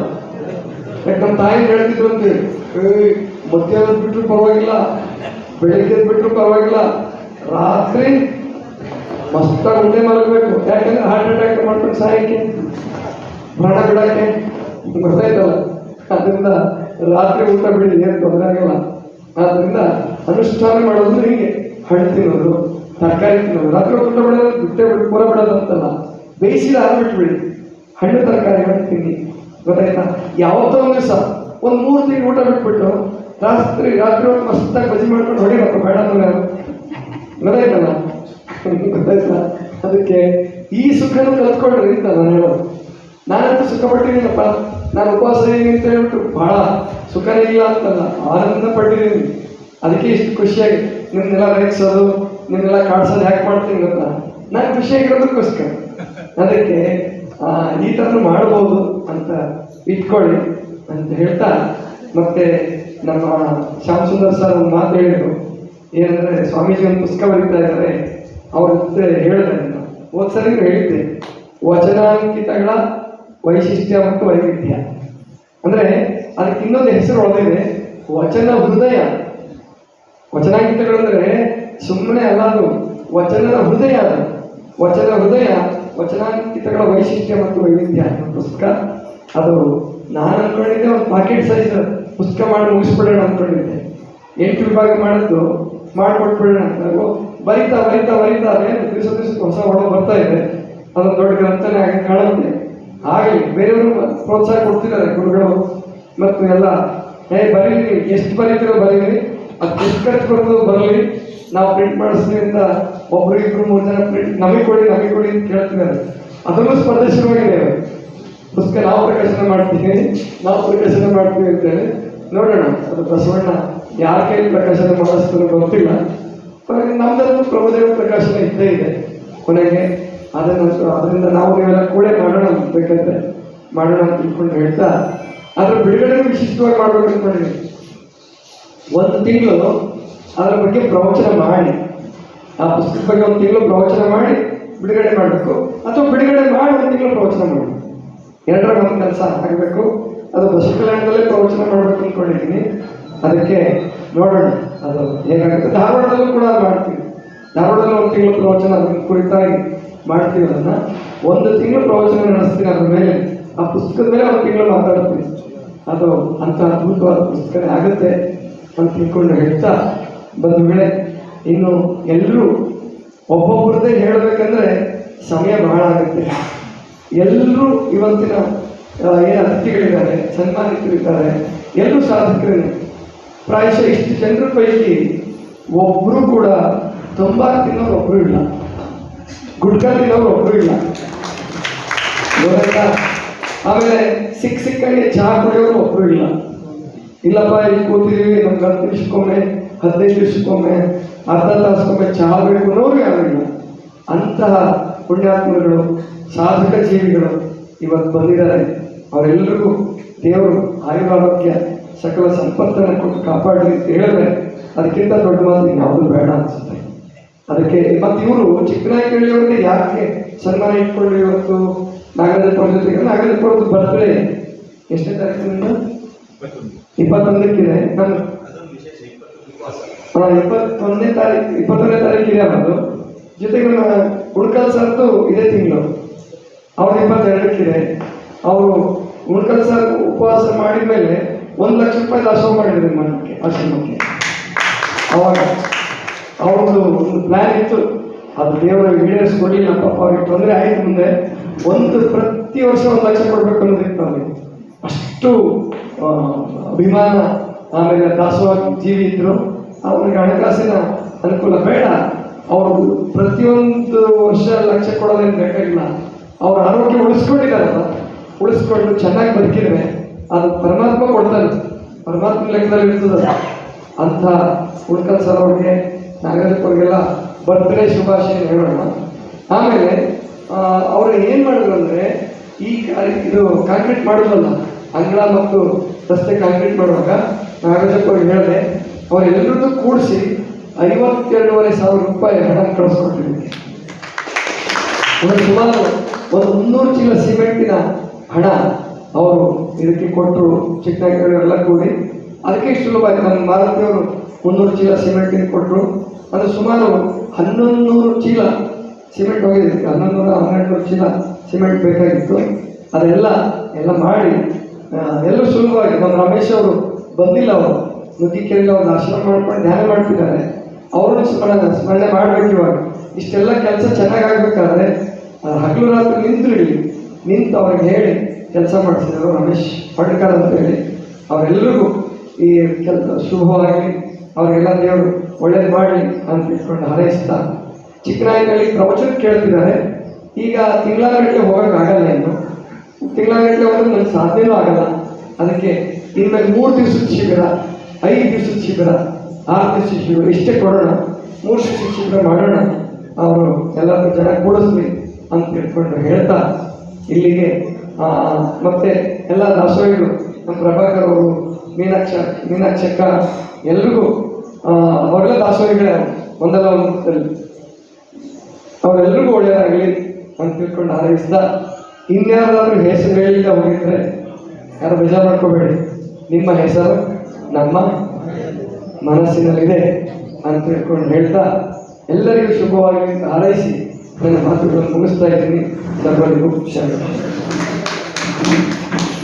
ಓಂ ಗುರು ಬಸವ ಪ್ರಭೋ ವರ ಗುರು ಶರಣ ವಿಭೋ ಆಶ್ರಿತ ಜನ ಸಂರಕ್ಷಕ ಆಶ್ರಿತ ಜನ ಸಂರಕ್ಷಕ ಸದ್ಗುರು ಬಸವ ಪ್ರಭು ವರ ಗುರು ಶರಣ ವಿಭೋ ಶರಣಾಲೋಲನು ನೀ ಪರಮ ಪುರುಷನು ನೀ ಕರುಣಾ ಸಿಂಧು ನೀ ದೀನರ ಬಂಧು ನೀ ಶುಭಗಾತ್ರನು ನೀ ಪ್ರೇಮ ನೇತ್ರನು ನೀ ಪರಮ ಚರಿತನು ನೀ ಜ್ಞಾನ ಭರಿತನು ನೀ ಓಂ ಗುರು ಬಸವ ಪ್ರಭೋ ವರ ಗುರು ಶರಣ ವಿಭೋ ಆಶ್ರಿತ ಜನ ಸಂರಕ್ಷಕ ಆಶ್ರಿತ ಜನ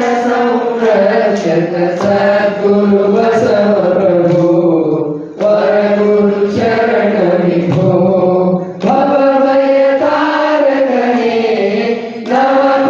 ನವಪಥದಾಯಕನೇ ಹರಗಣ ತಾರೆಗಳ ನಡುವಿನ ಚಂದ್ರಿಕನೇ ಮಾತಾಪಿತನು ನೀ ಬಂಧು ಬಳಗವು ನೀ ಭಕ್ತಜನ ಮನುರಾಜಿತ ಭಕ್ತಜನ ಮನುರಾಜಿತ ಮಂತ್ರ ಪುರುಷನು ನೀ ಓಂ ಗುರು ಬಸವ ಪ್ರಭೋ ವರ ಗುರು ಶರಣ ವಿಭೋ ಆಶ್ರಿತ ಜನ ಸಂರಕ್ಷಕ ಆಶ್ರಿತ ಜನ ಸಂರಕ್ಷಕ ಸದ್ಗುರು ಬಸವ ಪ್ರಭೋ ವರ ಗುರು ಶರಣ ವಿಭೋ ಮೋಹರಹಿತನು ನೀ ಮಮತಾ ಸಹಿತನು ನೀ ಮಾಯಾ ದೂರಕನಿ ಮುಕುತಿಯ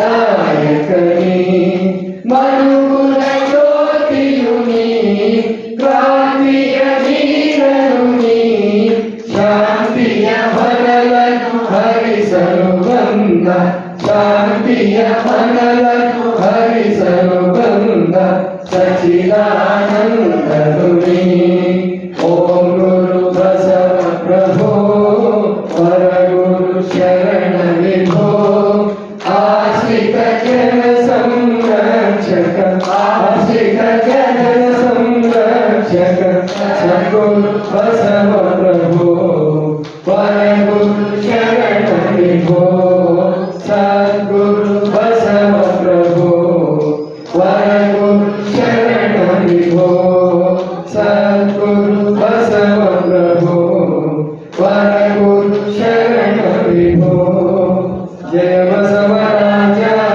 ಭಕ್ತ ಜನ ಸುರಭೋಜ ಜಯ ತುಮಾಕಾರಣಿಕ ಪರಶಿವನ ನಿಜ ತೇಜ ಜಯ ತು ಕರುಣಾ ಸಿಂಧು ಭಜಕ ಜನ ಬಂಧು ಜಯ ಇಷ್ಟದಾಯಕ ರಕ್ಷಿಸೋ ಶ್ರೀ ಗುರು ಬಸವ ರಕ್ಷಿಸೋ ಶ್ರೀ ಗುರು ಬಸವ ರಕ್ಷಿಸೋ ಶ್ರೀ ಗುರು ಬಸವ ಮಗ ನೀನು ತಾಯಿ ನೀನು ಬಂಧು ನೀನು ಪಡಲಿ ನೀವೇ